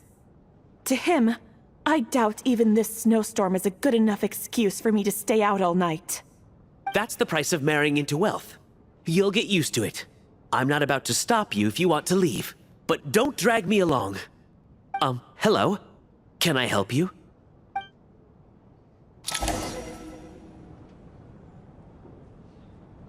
How's it looking, Alosha? No change from this afternoon. Heavy snow with no sign of slowing down. May I have your attention, please? The storm is unlikely to stop tonight, and it'll be even more dangerous outside at night than it was during the day. We at the theater owe everyone here a duty of care. Therefore, we strongly suggest that you stay on site overnight and avoid going outside unless absolutely necessary. In a few short moments, we'll give you a tour of the theater's various quarters. You can choose to sleep in the VIP room, the office, or backstage. Or on the stage if you'd prefer. We won't mind. I'll pass on sleeping on the stage. What if the snow is stopped by tomorrow morning? The early birds in the audience might think we're part of some experimental new show. A drama about sleeping? That could be fun. Maybe we could come up with a title for the production. What? Gotta admit, I didn't get that one. Anyone who doesn't wish to sleep on the stage, please follow me.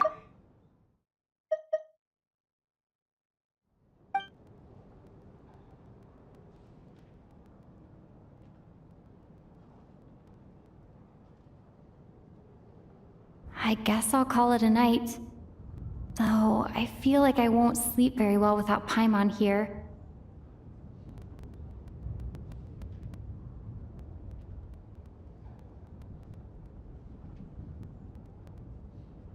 I'm sure she'll be worried that I haven't made it back yet. But as long as she looks out the window, she'll probably realize what's holding me up.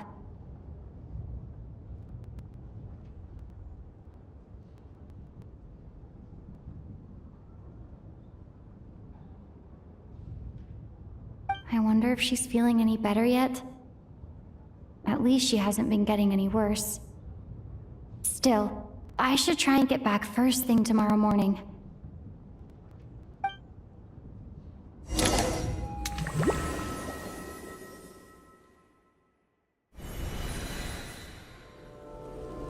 Ah, finally.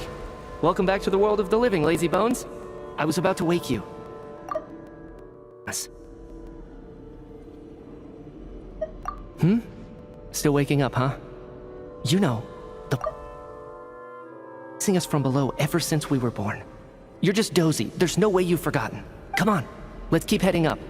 Onwards and upwards is the only way to survive. Don't listen to a word those Black Mist cultists say. Here we go again. That endless march toward survival. What's going on? That black mist down there is creeping me out. And it's rising. Guess I should head upwards and get away from it. The Black Mist cultists believe that being swallowed by the Black Mist leads to everlasting peace. But if you ask me, they're just lying to themselves. We're the only heretics left. The only ones who refuse to give in. We have to keep going. But how do you actually know that they're wrong? Dangerous question there, Torgoff. The moment your faith wavers, you start a chain reaction that ends in the collapse of your will. Put the question out of your mind. Stay strong and believe that the Black Mist means certain death. Okay, but it's not my mind that's the problem. My body's about to give up on me. It's already starting to falter.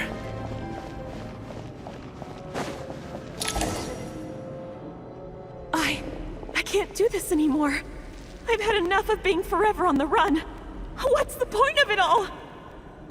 All this will pass eventually, I promise. Keep fighting. It will be worth it. You accuse the Black Mist cultists of being liars. But you're lying too. There is no end to this path. It keeps going up forever. The cult of the Black Mist has poisoned your mind, Sobolova. Are you thinking of giving up as well? I am. I think I'll take my chances with the Black Mist over this perpetual torture. As much as I detest the Black Mist cultists, I'm just too weary. Then I bid you both farewell. Let me put my personal opinions aside for a moment and say, I hope that you both find peace within the Black Mist. Fate always appears so impossibly complicated. But at moments like this, its raw simplicity is laid bare. Their fate was sealed from the instant they entertained doubt. From then on, the outcome was both inevitable and irreversible. Let's go.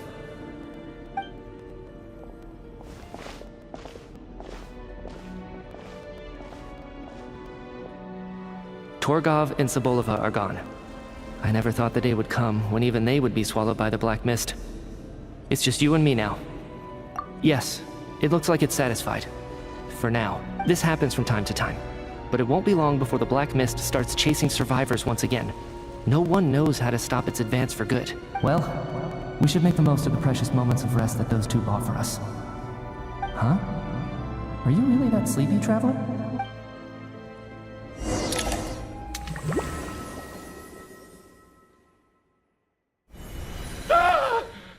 Help!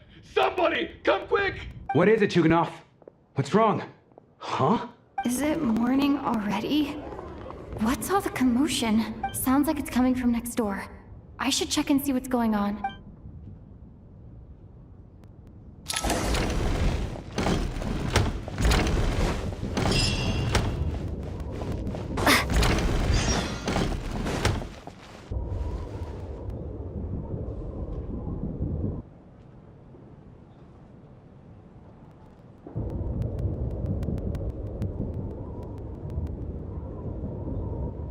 Don't look, Miss Tonya.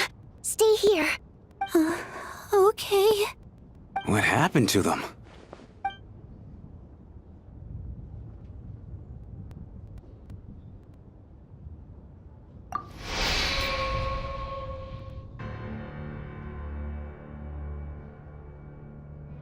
These two people have passed away. And the strange thing is that somehow I knew this was going to happen. I knew that they would be the ones to die. Have I seen this moment before?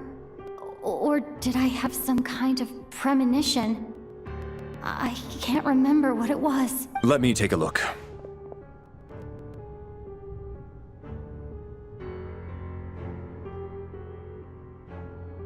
No vital signs in either of them. They're dead. The cause of death, however, remains unclear. No wounds on the bodies, no signs of a struggle, and no skin discoloration caused by the buildup of toxins. But just last night, they were chatting and joking away. This is so sudden. Could they have had pre-existing medical conditions? Even then, the odds of them both dying of sudden complications on the same night are extremely low. It's hard to believe that they died of natural causes, nor does this appear to be a suicide. Who was the first to discover the bodies? It was me. But these deaths have nothing to do with me, officer. I got up early because I wanted to see if the snow had stopped. Then I noticed that the door to this room was open, and it looked like there was a man and woman inside. I just went over to see what was going on. I had no idea they were... I can corroborate this. I was doing my morning exercises near the stage. When I saw Mr. Chuganov heading this way, I followed him.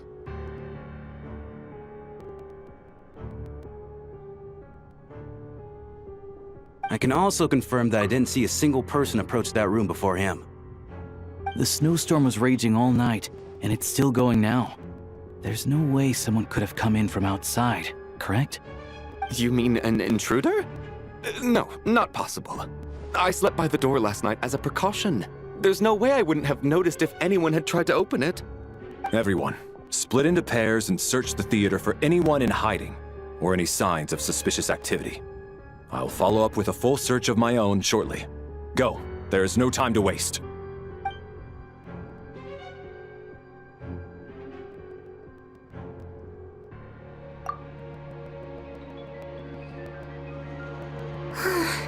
Nothing on your end either? Backstage is clear. No signs of suspicious activity. We checked the basement. Also clear.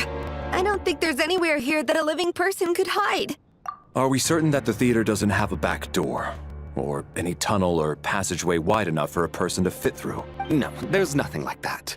If people were sneaking in through some secret tunnel to avoid buying a ticket, we'd have sealed it off ages ago.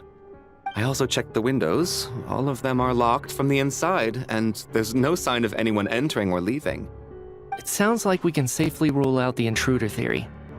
If anyone came in during the night in this weather, there'd be no way for them to avoid leaving footprints or water stains.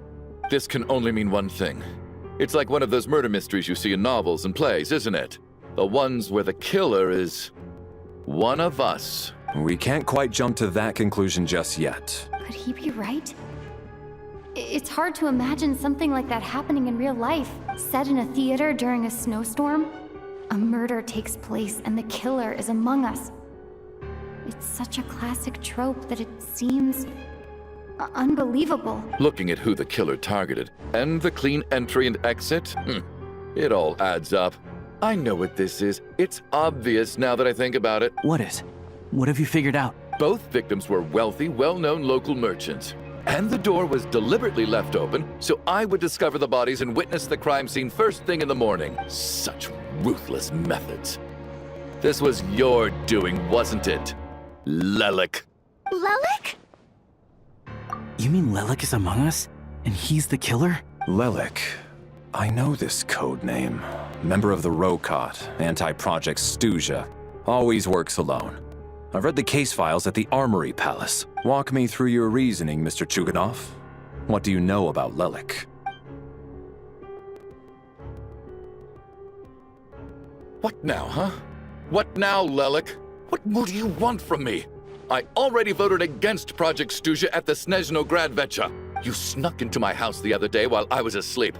Left a threatening letter. And I did all that you asked. But Project Stuja cannot be so easily shaken. Not with the rooster in charge. So he really was threatened by Lelik. That makes sense. And now you're resorting to murder to threaten me. Isn't that right? I knew it. The Rokot despises the rich. The lives of the wealthy are but refuse in your eyes. Show yourself! Which one of you is Lelik, Tell me! I'll do whatever you want! Just stop playing these mind games! Was this really Lelik's doing? Would Odette really do something like this? If Odette really is Lelik, this seems out of character. But then again, how well do I really know her? I'm probably the only one here with a compelling theory about Lelik's true identity. But if I reveal it now, I'll be putting Odette in the line of fire. What should I do? I don't think it's likely that Lelik killed anyone. At least from the stories I've heard. He's never killed anyone before. And his name has never come up in connection with any murder cases. Besides, even if Lelik did want to threaten you, why resort to such an extreme and roundabout method? It's not his style at all. Vodianitsa doesn't know that Lelik might be Odette, but her assessment is pretty much identical to mine. Miss Vodianitsa, why do you suddenly feel the need to speak in Lelik's defense? Defense? Oh, no, it's just... I'm worried that we're jumping to conclusions here, so I wanted to share my point of view. Also, I don't think the Rokot is as bad as you're making it out to be. Well, if you think I'm so wrong, what's your theory then, Why don't you tell us who the killer is? The case is still evolving, Mr. Chuganov. Please do not prevent others from expressing their opinions so early on in the discussion. Even so, there's no denying that the recent threat received by Mr. Chuganov may well be an important clue. So there's still a good chance that Lelek is right here among us. I can't do this anymore. I don't care if it's still snowing outside. I have to get out of here.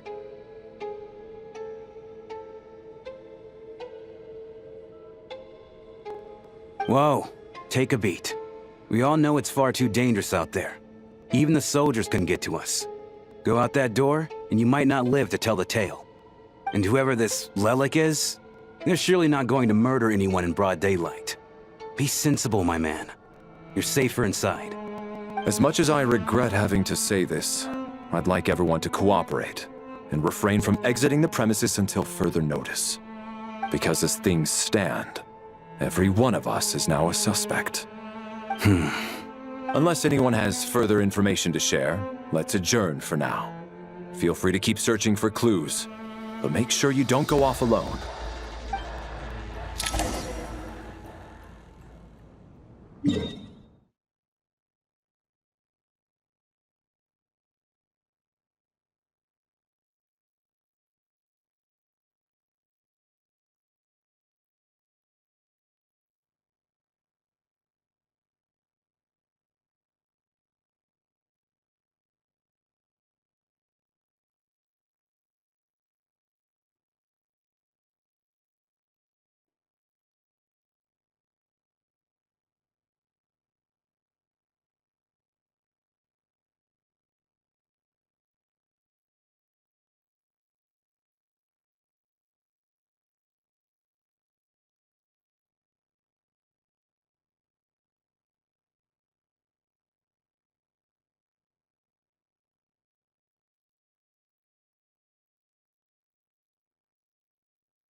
I still find it hard to believe there's a murderer among us. Just last night, I imagined we were like classmates out on a hiking trip. There's no guarantee that you can trust your classmates. Especially. Why did they do this? Was it for money? Even then, they could have just kidnapped the people. They didn't have to die.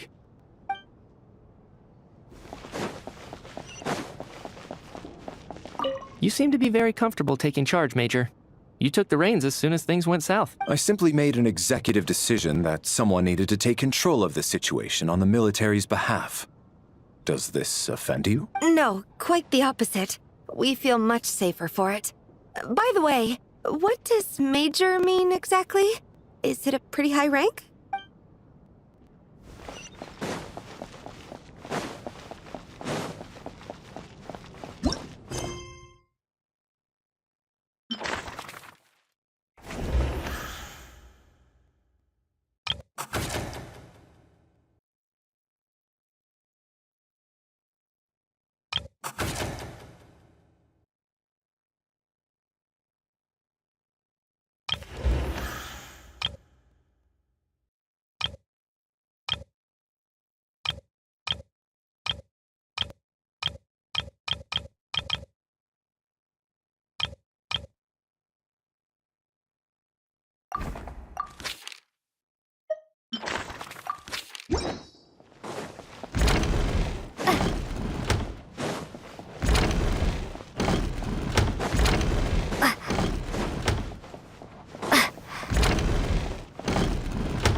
You're right. That was my bad. It was a knee-jerk reaction. I didn't think it through. Luckily, no one suspected my identity. Oh, phew. It's just you. I thought someone was eavesdropping.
Since Vodianitsa and I were on the same page earlier, I think I should share my thoughts with the Rokot members first.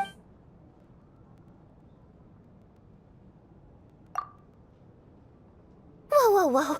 Are you serious? I don't know if this counts as gossip, but it's definitely on track to be the juiciest this whole year. Odette? Really? Odette? Oh god, how dumb does this make me look? Lelek has been right under my nose this whole time, and I didn't notice a thing. Actually, it's exactly what you'd expect. Sometimes, hiding in plain sight is the best strategy. And now that you mention it, the more I think about it, the more sense it seems to make. What are we up to now? 1, 2, 3, 4... Odette's identities. She's my coworker, specifically a ballerina, and also a Fatous, a member of the Rokot. Now, Lelek. It must be so exhausting. I just want to give her a hug. I guess since I've always known her as a member of the Fatui, it never even crossed my mind that she could be involved with the Rokot, let alone be Lelek. I don't understand. If she's with the Fatui, what reason could she have for being so opposed to Project Stusha? Probably best if you ask her that in person.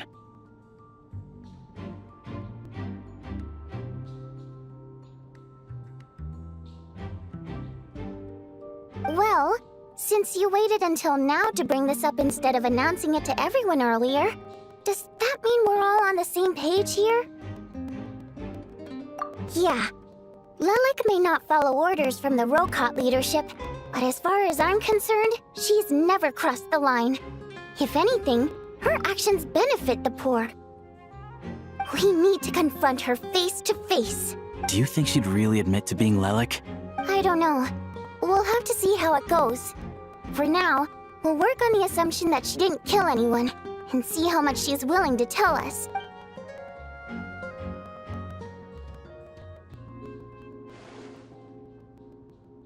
Now's her chance. Odette's alone. Let's go. Hey, Odette. What is it, you guys? Shh. Keep your voice down.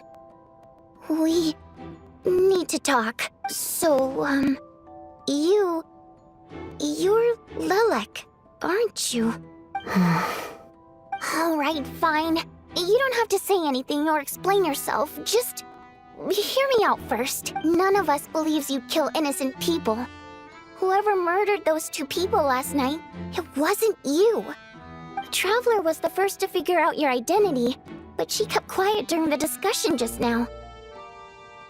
Still, it's clear where the group consensus is heading. Everyone believes Lelek is the culprit.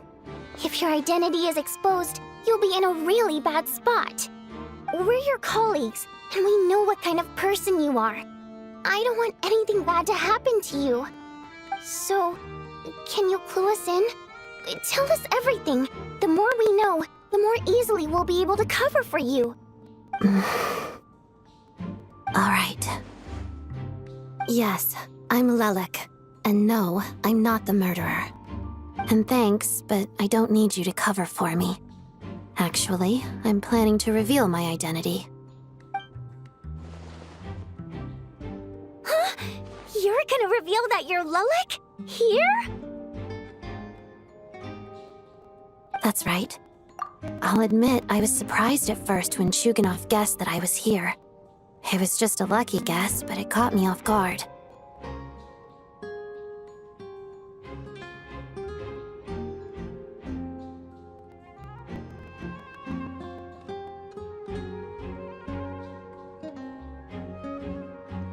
But after taking some time to assess the situation and confirm where everyone stands, I don't believe I have anything to worry about. Are you sure you don't need a second opinion? Given the circumstances. Mr. Valeri! What?!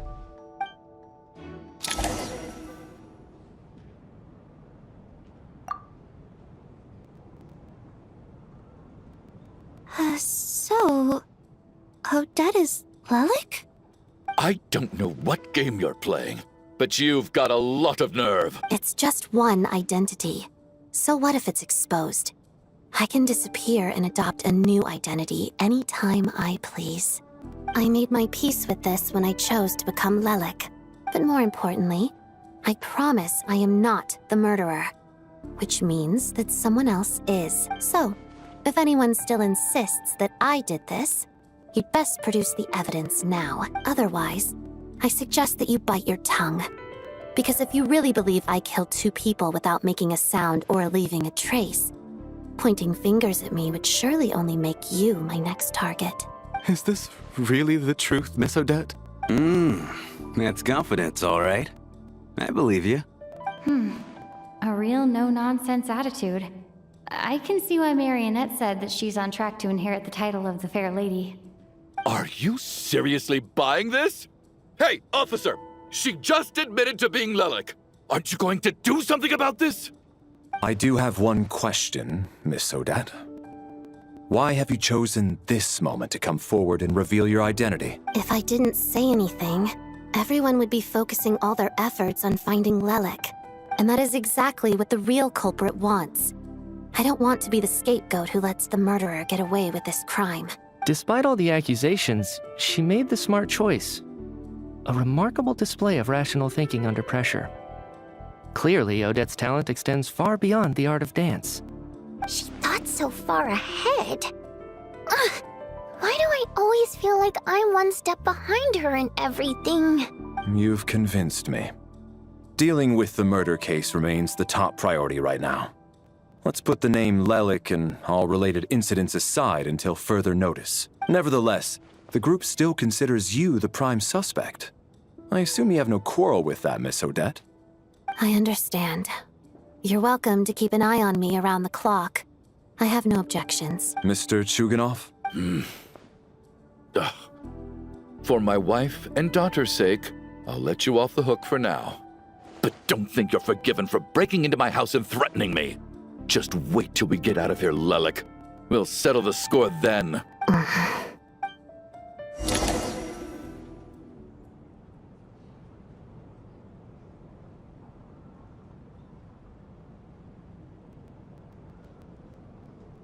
Good work, Lelik guard team. And Lelik too. Here, have some hot water. Turns out Valeri knew about my exploits, so now I've been told I have to guard Lelik with him. Shouldn't you be facing my way if you're guarding me? At the moment, it looks more like you're my bodyguards. If the true culprit is indeed still at large, as you have claimed, we must keep our guard up against them also. Don't worry, Tonya. We'll get through this. Once the snow stops, the officials will step in. The investigation will get easier, and then we'll be safe. But once the snow stops, won't everyone just leave? You're gonna miss us, huh? Well, some of us work at the theaters, so we'll still be here. I'll even give you a special backstage pass. Really, Miss Vodyanitsa? That's awesome! You've made a fan for life. Aw, you're so cute, Tonya. All right, let's swear to it. I promise to give you the pass, and you promise to never change your mind about being my fan. Promise. Don't indulge her, Tonya. You don't have to swear an oath over things like that. You really do get carried away sometimes, don't you, Miss Vodyanitsa? Hey! Mind your own business!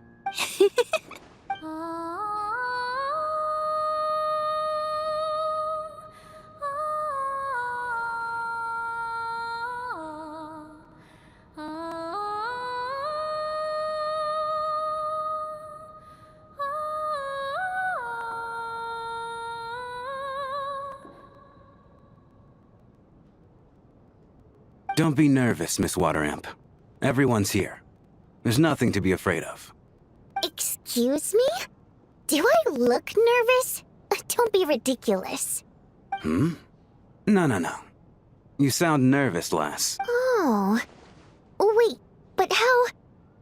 Okay, plenty of people know that I'm a water imp, But still, how come you understand our primary mode of expression? Primary mode of expression.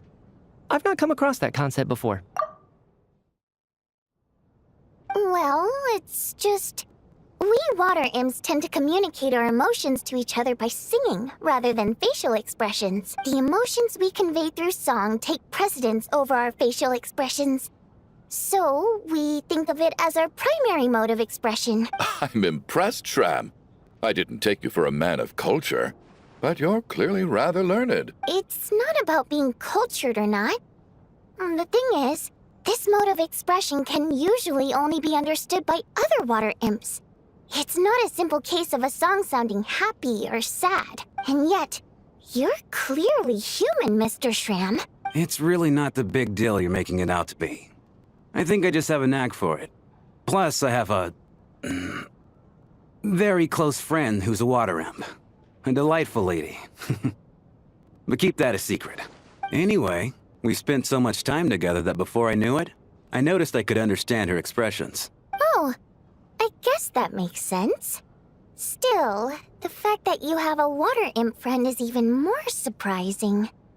I'd better watch what I'm singing when I'm around you from now on. Hey, what are you implying? You're not secretly insulting the audience in your songs, are you? Heavens! Why would I do a thing like that? It's getting late.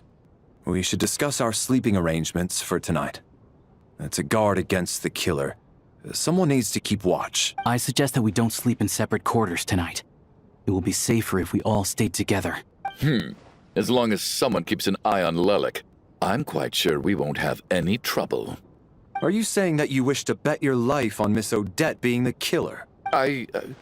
Nonsense. Of course not. Then I propose the following arrangement for tonight. The Traveler, Odette, and I will form the Night Watch. We'll sleep in shifts, but two of us must be awake at any given time. An excellent idea. This allows us to handle the night watch while also keeping an eye on Lelik. Meanwhile, the rule of taking shifts in pairs resolves the other issue. Namely that we can't necessarily trust the Traveler or Valeri either. I expect that plan took you quite some time to come up with, didn't it? Actually, our field combat manual outlines a similar approach. Although the scenario there involves guarding prisoners overnight during field operations. That being said, I must clarify that I harbor no disrespect towards you personally, Miss Odette. In fact, Lelik's numerous covert operations make fine textbook examples for military agents. I care less about respect and more about the fact that you just robbed me of 2/3 of my sleep tonight. I'm calling dibs on being the first to rest. Good night.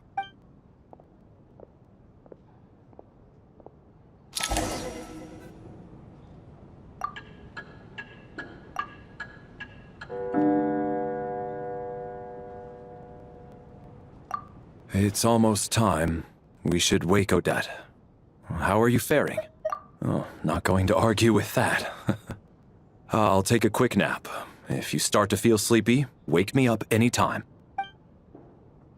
It's finally time for Odette and I to share the night watch. I should wake her up.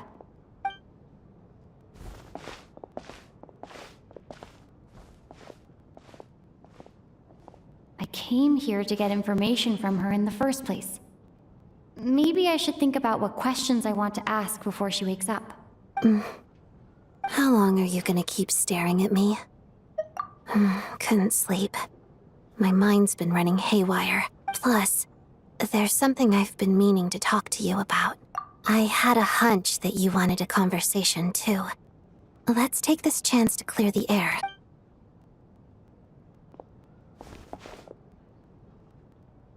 I just had a simple question for you, really. It's Rosaline. In her final moments, did she have any last words? I see.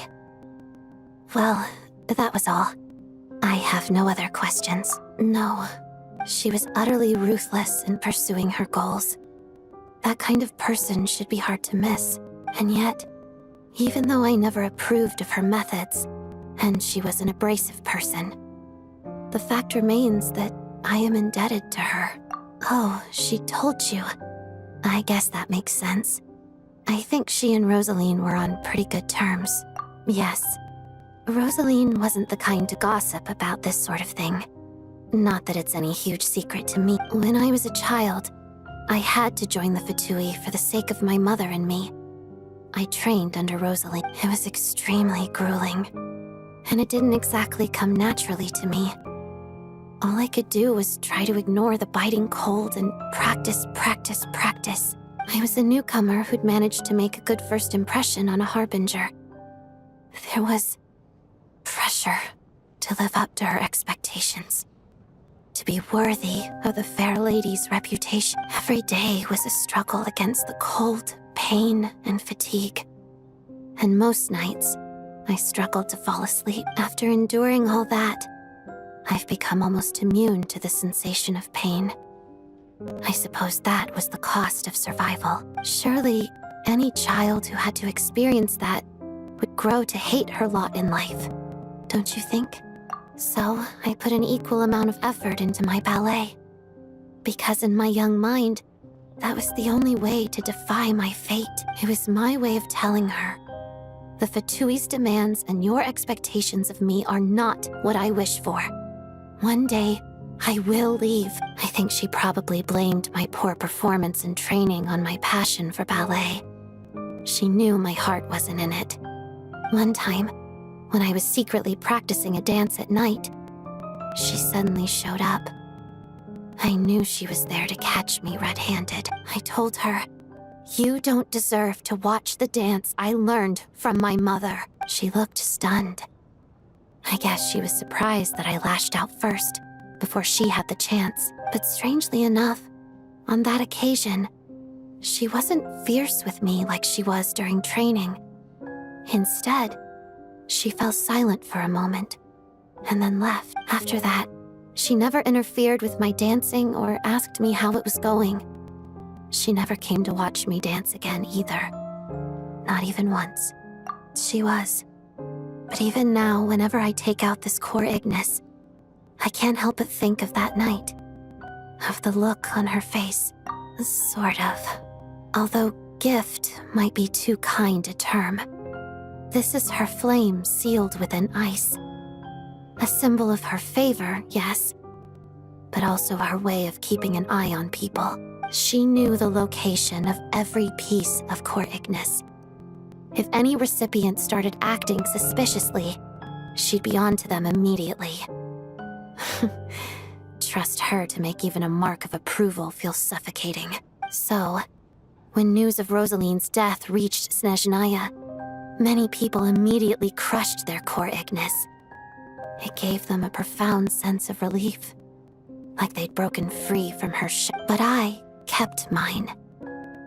With my sensitivity to pain being as dull as it is, the warmth from this core Ignis is one of the few things I can still feel clearly. I still wonder, did she really come to stop me that night?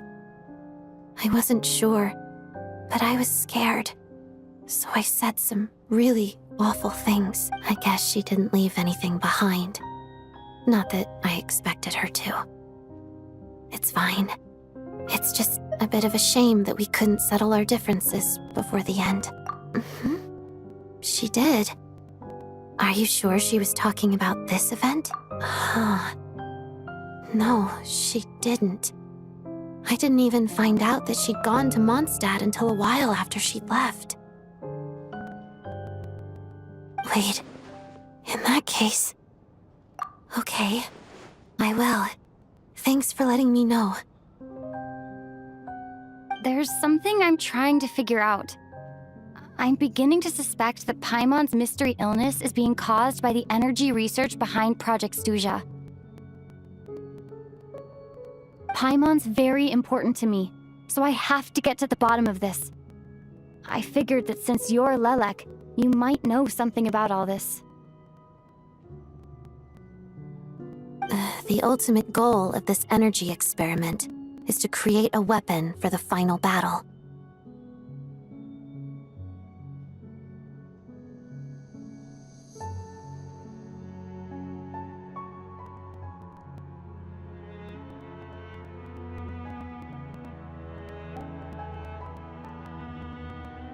The weapon's construction was completed in Nodcry. Now, all that remains is to arm it with a sufficiently powerful energy. Yes, the weapon's development and all the related experiments are overseen by Lord Piero, the Jester, and the lab is located deep within the Armory Palace. I'm not sure why this experiment would be making Paimon feel unwell, though. The best way to get to the bottom of it would be to go there in person.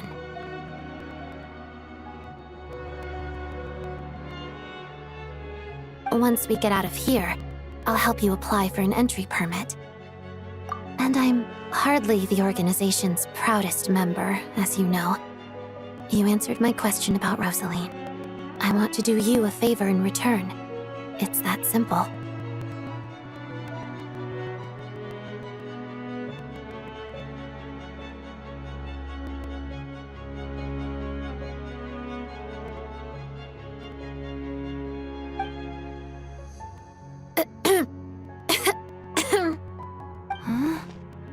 What's wrong? Are you not feeling well? You two seem to be hitting it off. I thought you were sleeping. Of course I was. In the military, one learns to fall asleep quickly, even in the most inhospitable environments. It's vital to staying alert and energized. Why? Is something wrong? Even if he was awake, he can't have overheard us, right? Well, thank you both for keeping watch. Traveler, I'll take over for now. It's your turn to get some sleep. Sure.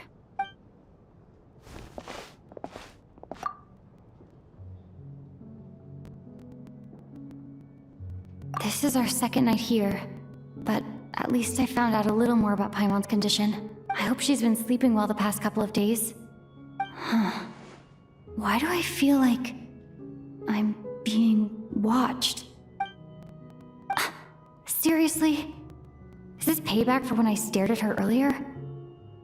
But I thought she was asleep. Never mind. I'd better try and get some sleep myself.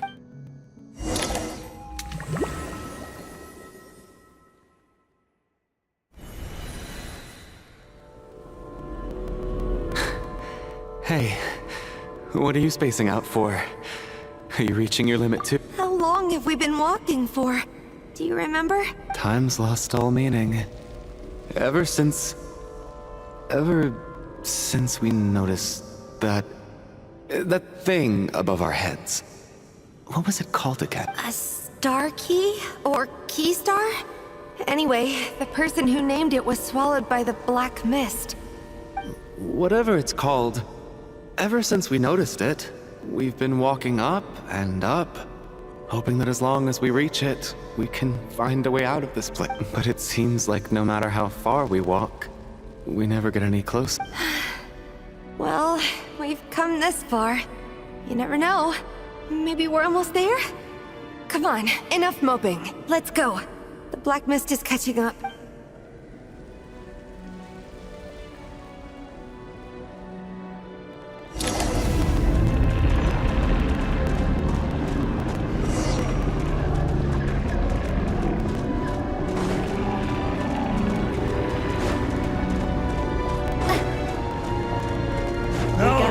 Here comes another one. Monsters! Watch out! Not again! I've lost count of how many times we run into them. Careful!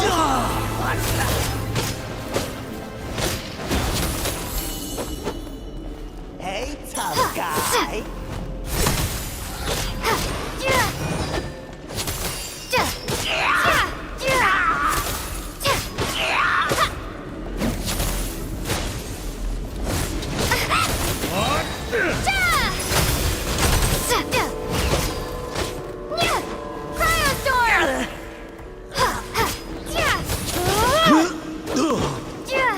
Back of it here.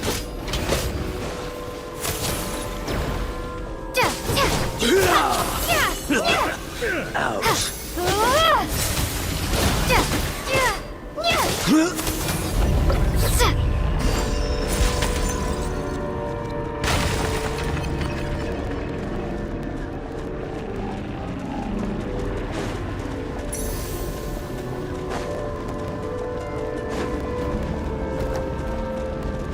You wanna Here they fight? come again! Let's go! Gonna clean ya!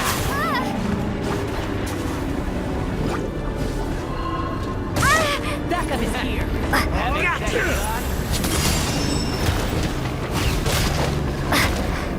Cryostorm! Get a lot of this! What the? Bombs away!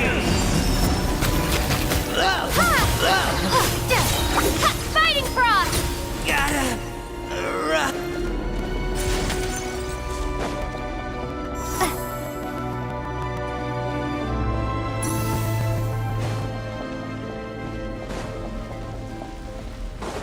Monsters ahead of us. The black mist behind us. It feels like there's no escape. Here comes another.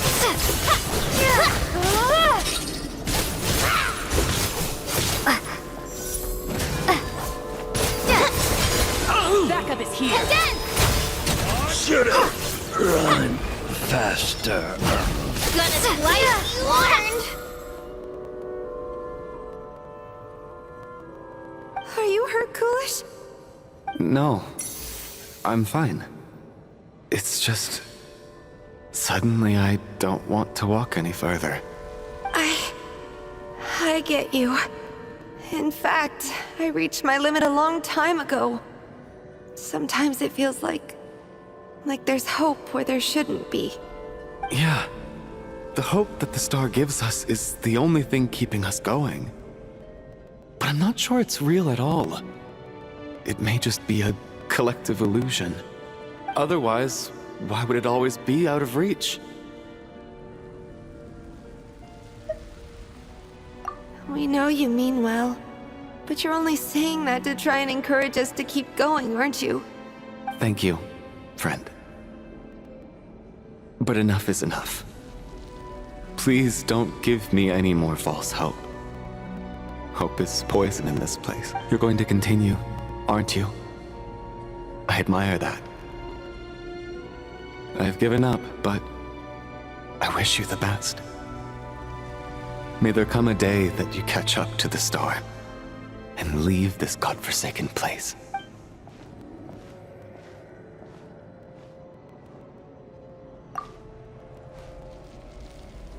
It's not an illusion. We really are getting closer to the star.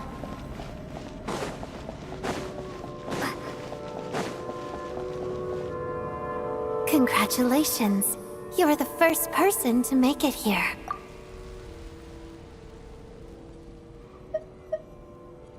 I'm the star's envoy. The black mist has stopped rising.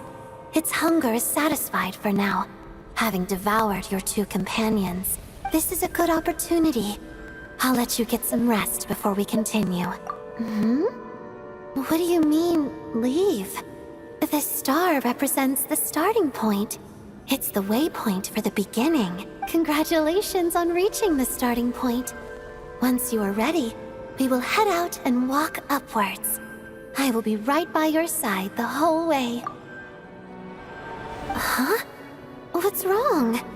Hey, don't give up before the journey's even begun.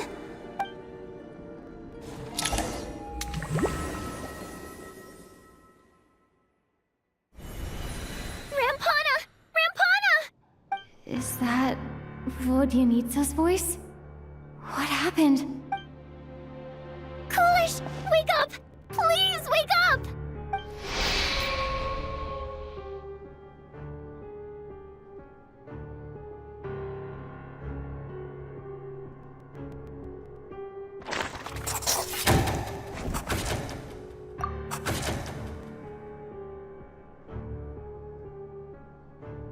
The situation is identical to that of the two casualties yesterday.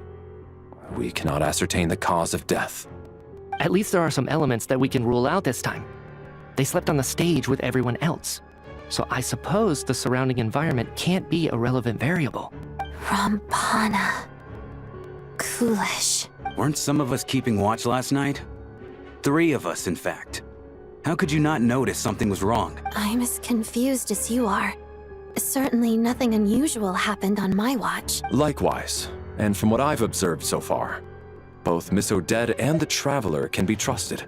To be honest, I didn't get a wink of sleep last night. I couldn't help but think I was the target, so I just laid there with my eyes closed. I heard the Traveler and Lelik chatting, but otherwise I don't recall hearing any commotion during the night. Me too. I didn't want to wake everyone up, so I was concentrating hard, trying not to cough. I hardly slept at all. If anything had happened, I'm sure I would have noticed. Then, what could possibly be causing this? Once was bad enough. I can't believe it happened again. I worked closely with Rampana and Coolish for so long. I never imagined that one day they'd... And on the stage of all places... Florianitsa. 4 victims in just 2 days. And we still don't have a single lead. I need to get to the bottom of this as soon as possible. And above all, keep Tonya safe. I'd never be able to look Child in the eye again otherwise. Still snowing? Yes, I just checked. Still no sign of anyone outside either. So we only have ourselves to rely on. If you ask me, this killer can clearly strike whenever they please. The Night Watch was a useless endeavor from the start. Lelik must be an expert in poisoning. Clearly she used some poison that can't be detected on the corpse. Here we go again. Listen, I was already thinking to myself last night, was Lelik's reason for revealing her identity the real story? Well, now I have my answer. It most certainly was not. She's been playing us for fools. You get off on this, don't you? Revealing your identity, only to carry on with your killing spree?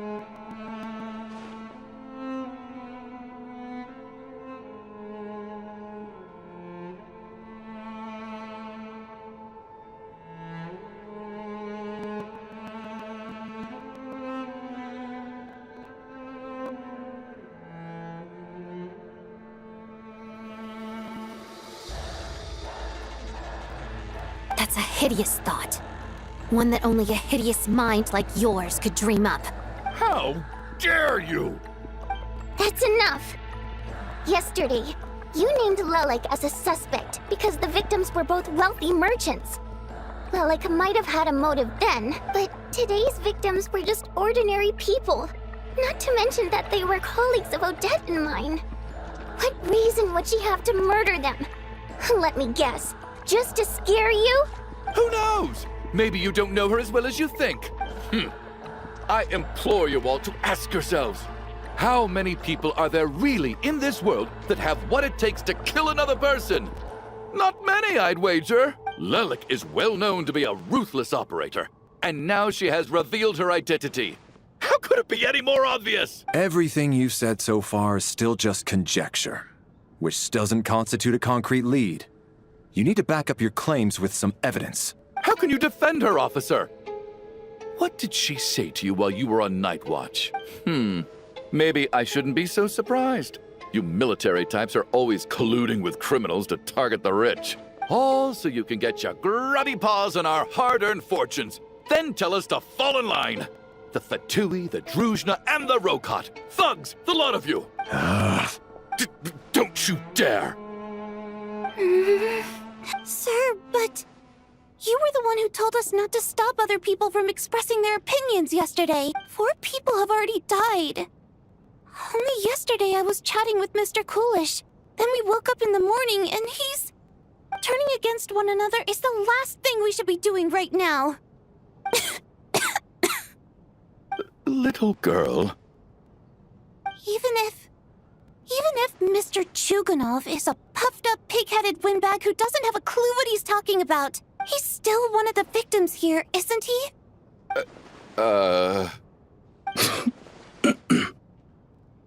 Quite.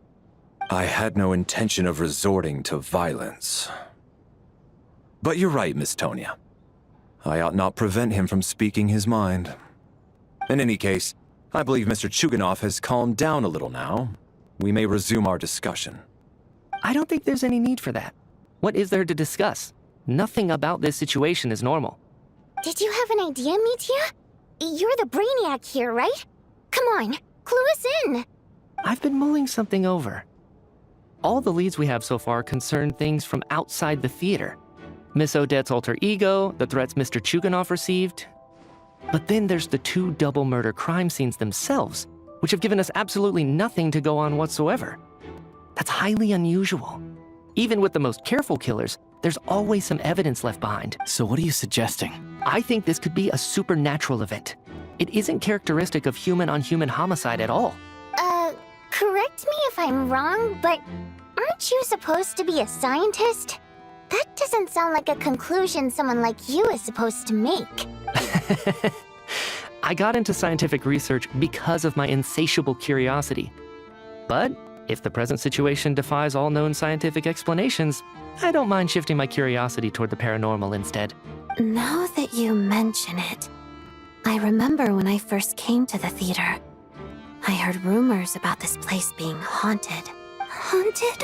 Yeah, I think I heard the same thing. But I mean, they're only rumors, right? We've worked here for years. Surely we would have noticed any spooky goings-on by now. Well, this has taken an unexpected turn. A haunted theater? If Paimon were here, she'd probably be hiding behind me in fear right now. Why don't we take this opportunity to look for clues again with a more open mind? Maybe a different perspective will help us see something different. Very well. Whether it's criminals or ghosts we're looking for, the same rules apply. Everyone needs to tread carefully. I'll move the bodies into the same room for now.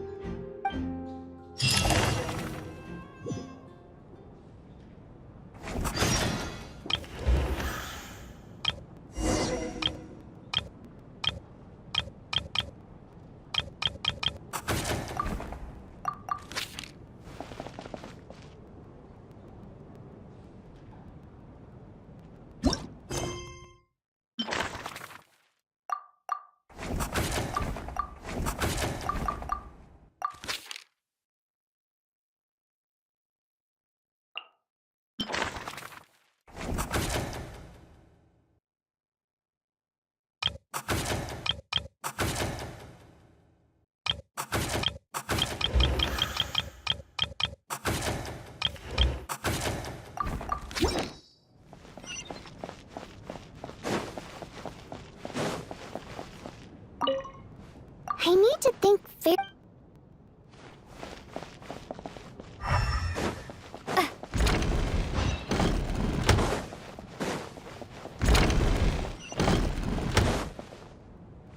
Tonya? Did you find anything? Not yet. Still looking. So... Are we supposed to be looking for something paranormal? I think I'd prefer teaming up with you than looking around on my own. This looks like somebody's notebook. Shall we read it together? Well, it doesn't look scary or anything. So I guess it should be fine. Alright, let's read it together.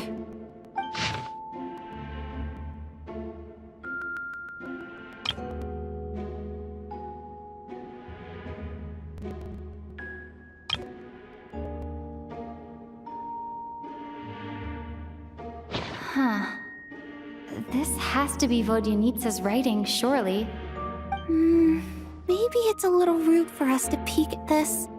I feel like I just read someone's secret diary by accident. It sounds like she's writing this for her parents, right? I don't understand. Why put this stuff in a notebook instead of mailing it in a letter? Because her water imp parents belong to the aristocracy, who were driven out of Snezhnaya by the Tsaritsa long ago. And now they live somewhere new, where the postman can't get to. We're sorry! It's fine. My fault for not storing it properly. I can't leave things lying around and expect them to get ignored when everyone's scouring the place for clues. Alright, give me my notebook back. I'll take over the investigation in this room.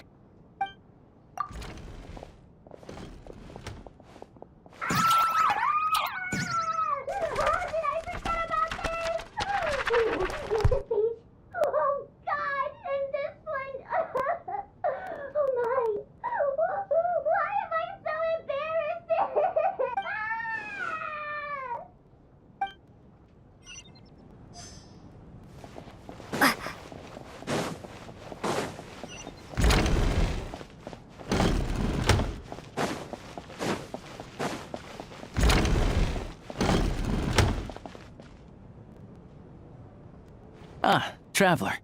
Since you're here, come take a look at that. Alosha found it. We're both curious to hear your perspective. It appears to be an investigation report.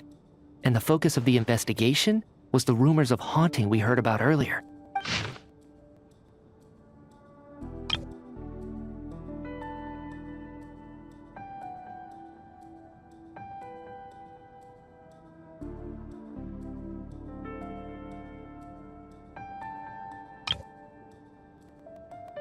An investigation report, huh? Looks quite old. Huh. This person's name looks to be of Sumeru origin to me. Was the investigator from Sumeru? The theater manager must have hired an investigator once specifically to look into this issue. But it doesn't look like anyone ever looked at the report. Presumably, the manager wanted to know if the supposed haunting was dangerous, while also being fearful of word getting out in case it affected the theater's business. Anyway, the bottom line is, the haunting is actually real after all. It's caused by an obstruction in the ley lines. Is there any chance this is the key to finally making some progress with the murder cases? Ley line problems are pretty unexceptional to me by this point. And while it certainly offers an explanation for the ghosts, it's hard to imagine what connection it could have to these two murder cases. Some of the language that appears at the very end of the report caught my eye. Angel civilization, ley line renovation? My area of research doesn't touch on any of that, so it's completely outside of my wheelhouse. Huh? A piece of paper just fell out from the report. It landed right by your feet.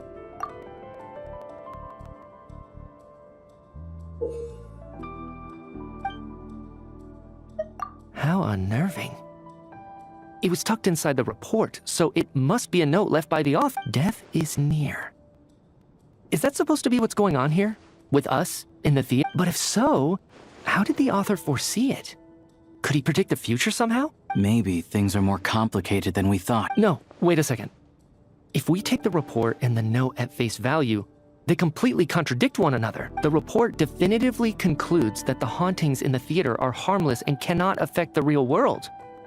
But the note seems to be warning of potential danger. The question is, what exactly does the note mean by death?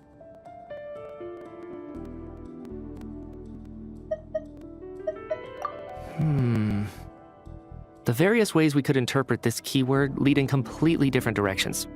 Let's pause our analysis here for now. I think we need more information.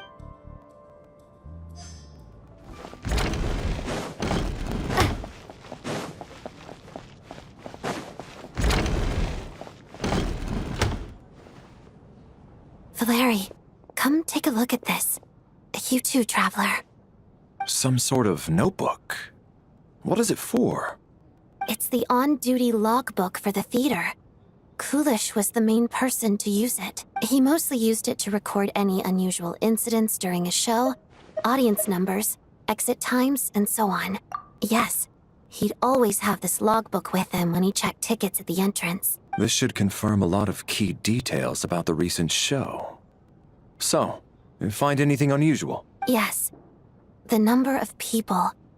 I've checked and double-checked, but the numbers just don't match what's recorded in the logbook. Apparently, we have an extra person among us. Are we certain that logbook is accurate?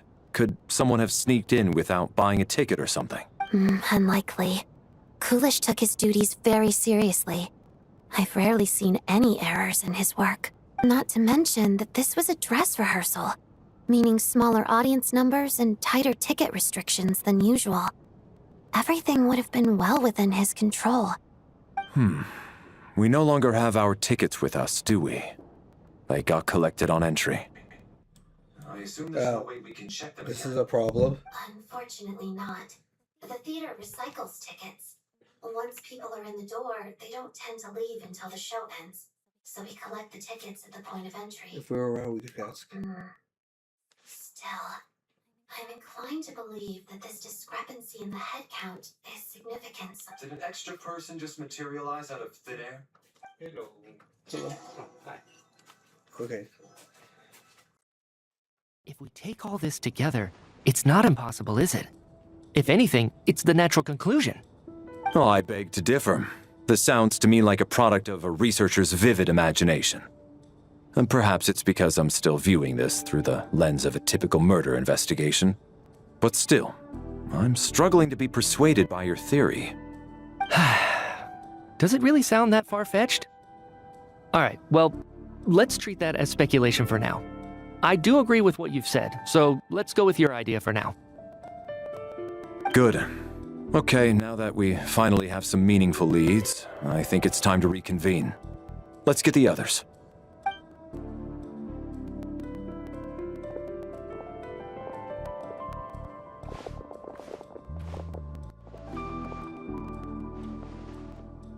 So, that's about everything we've discovered so far. I'll share my theory first. Based on what we've learned from the logbook, I believe the extra person among us is most likely the killer. If the killer had simply bought a ticket, it would have greatly increased the risk of their identity being exposed. I expect he or she either hid in the theater ahead of time, or found a way to slip past the ticket inspection. They then blended in with the group and waited for an opportunity to strike. What about the note found in the investigation report? Any thoughts on how that fits in? The killer may have simply planted it there as some sort of sick joke. I've seen my fair share of psychopathic killers. They love playing cryptic mind games. So, it has nothing to do with the haunting of the theater after all. This theory makes sense to me. If we have an audience member unaccounted for, chances are they didn't come here to watch the show. Could it really be that simple? So, in other words, all we have to do is find out who got in here without a ticket, and all our problems will be solved? Then let me make one thing clear. All the theater staff should be well aware that I came here for the rehearsal legitimately, yes? There's no way I'm the one who didn't have a ticket. It's true. I hear you used every trick in the book to get a hold of that ticket, too. Everything short of throwing a temper tantrum and rolling around on the floor at the entrance. I most certainly did not degrade myself in such a way. Probably a stupid question, but I might as well ask. Did anyone here get in without having their ticket checked? Guess it was naive of me to expect them to just admit to it. Especially after the unprompted Lelek reveal. Once was already a miracle. Twice would be unfathomable.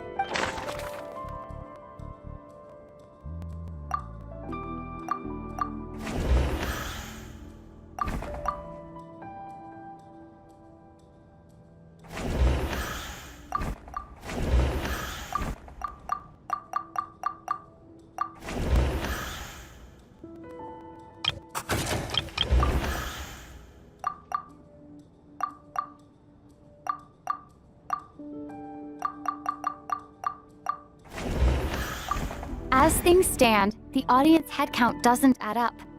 I guess we can rule out the Sounds like Chuganov went to a lot of... I don't believe any of us here knew Shram before all this. If no one can verify Shram's identity... Mr. Shram, did you really go through the ticket inspection to get in here? Huh? Me? Why am I being singled out, my friend? Do I seem that suspicious? It's not that you stand out as suspicious.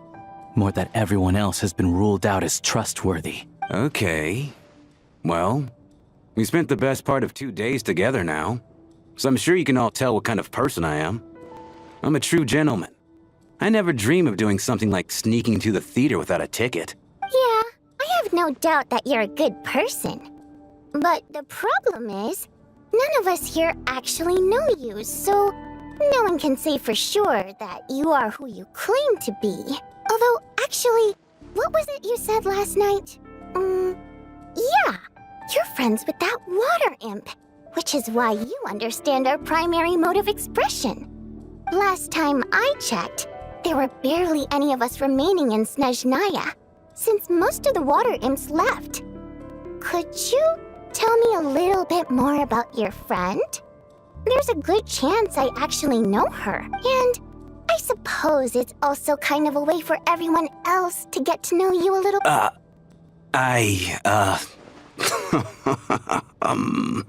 Good grief. Are you blushing? Pull yourself together, man. Stop giggling like a teenage boy. It's revolting. Hey, revolting is a little strong. Alright, fine. I'll admit it. That water imp friend of mine, the truth is, we're dating. I was just the bodyguard hired by our family. But the stars must have aligned, because sparks began to fly between me and their daughter. Never in my wildest dreams did I think I'd get so lucky. We don't need details. Just get to the point. Okay. I'm just a little hesitant to reveal her name, that's all. You know how it is. These are delicate times, even with me to protect her. If word gets out that she's dating a human, both the Fae and human factions will give her a hard time. Really? Wait, no. That can't be. Huh? Shram, what the devil are you talking about? Why is everyone looking at me like that? Surely you can understand where I'm coming from. Delicate times? Factions? Yes. You know, the Civil War. Last time I checked, the Fae and the humans were still at each other's throats.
If I'm not mistaken, the last significant civil war in Snezhnayan history was over 400 years ago, when Her Majesty the Tsaritsa had just taken the throne and was consolidating her reign.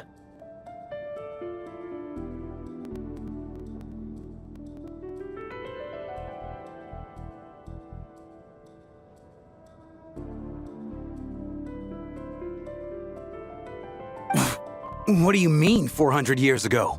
What's going on here? Is Shram from the past? All right, Mr. Mitya, you win this round. As far-fetched as it is, it appears that your theory may be correct. I'm just as amazed as you are. I didn't even believe it myself, to be honest. Is someone going to explain what's going on here? From the look on your face, you figured it out too, haven't you, Traveler?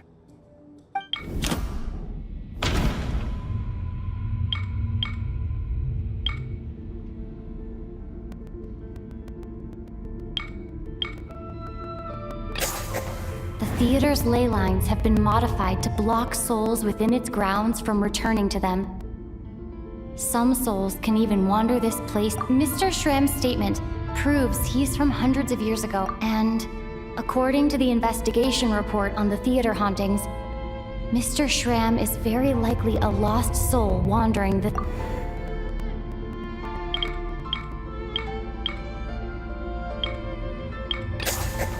For some unknown reason, the soul that has been wandering the theater due to the leyline issues has joined our group and blended in. Yeah, that must be the immediate reason why the ticket count doesn't match the number of people present.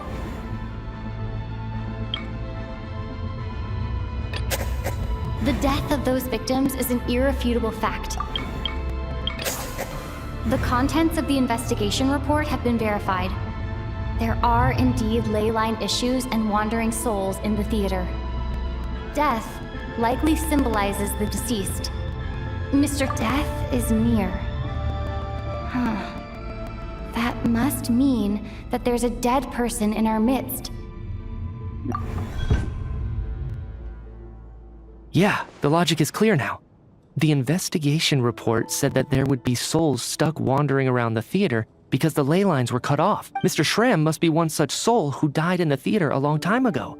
In which case, that also makes him our extra person. So when the note said death is near, it must have been referring to death as in the deceased. People who died a long time. Someone who died a long time. In short, there's a dead person among us. The extra person we've been searching for is a ghost from the past. You mean I'm a ghost?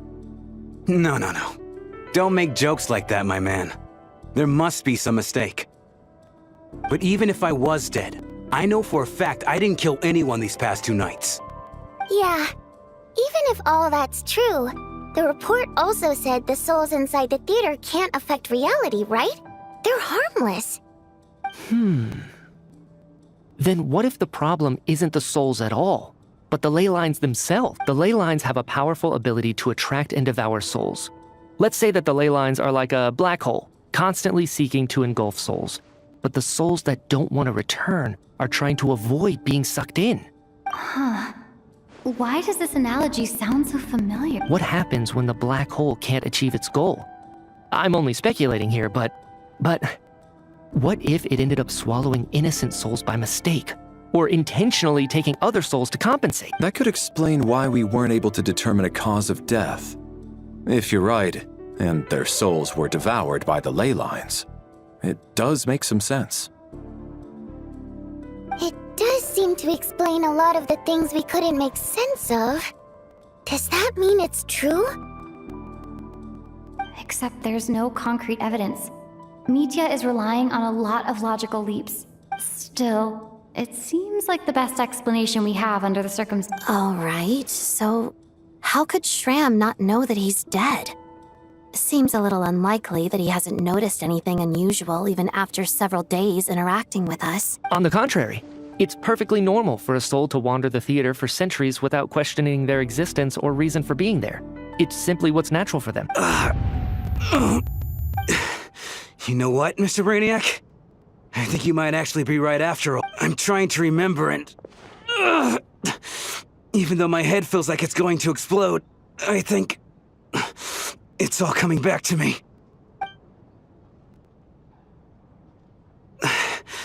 I was the one who didn't want to remember my own death, so I forced myself to forget. Well, I'm sure those are painful memories. My lady and I snuck out to go on a date one day. We bought tickets for the theater. It wasn't really my thing, but I was just happy to be together. All of a sudden, a group of people burst into the theater, shouting for all the water imps to get out. Performers and audience members included. It was clear the conflict between humans and Fae had reached a boiling point.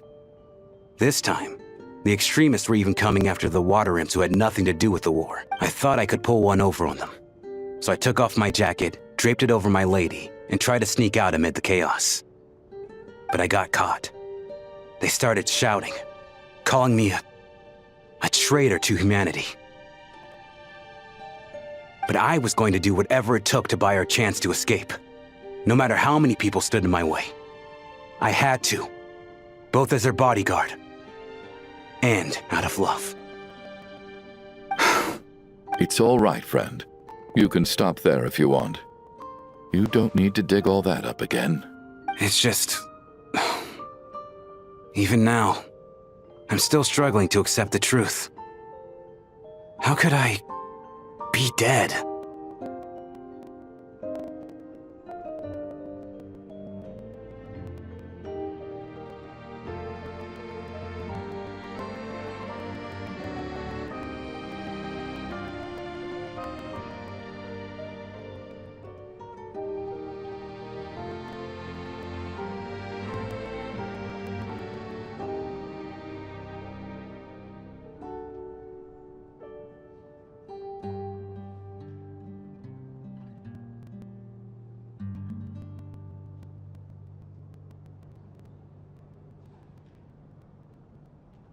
I'm sorry, everyone.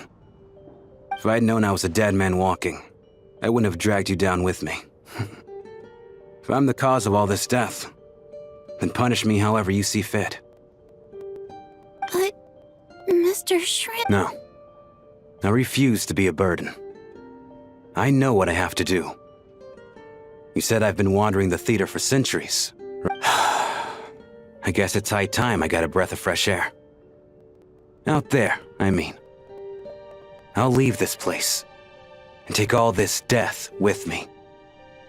Go out on my own terms. Mr. Schramm, I'm sure we can figure out a different course of action. My good sir, we both know I'm not supposed to be here. I should have accepted my death long ago. One way or another, this has to end. Unless you're saying this goes against another one of your military principles somehow. No, I'm speaking on a personal level this time. Let it go, man. Oh, wait. One last thing. Miss Wateramp. My lover. Her name was Litia. Litia Ozarova. Do you know what happened to her? Ozarova. Oh, Auntie Ozarova. That's what we all called her. I remember her as a very kind elder. She had a bunch of kids, too. I'm so glad she survived. And she had lots of kids? Good. That's... good. I could hardly expect her to stay single just because of what happened to me, right? As long as she went on to be happy, that's all that matters. Besides, I'm dead. My soul's been wandering around here for so long because I was worried about her. But now, I can go without regret. There's no need to see me off, my friends. I've enjoyed our time together over these past few days. Perhaps we'll meet again in the next life.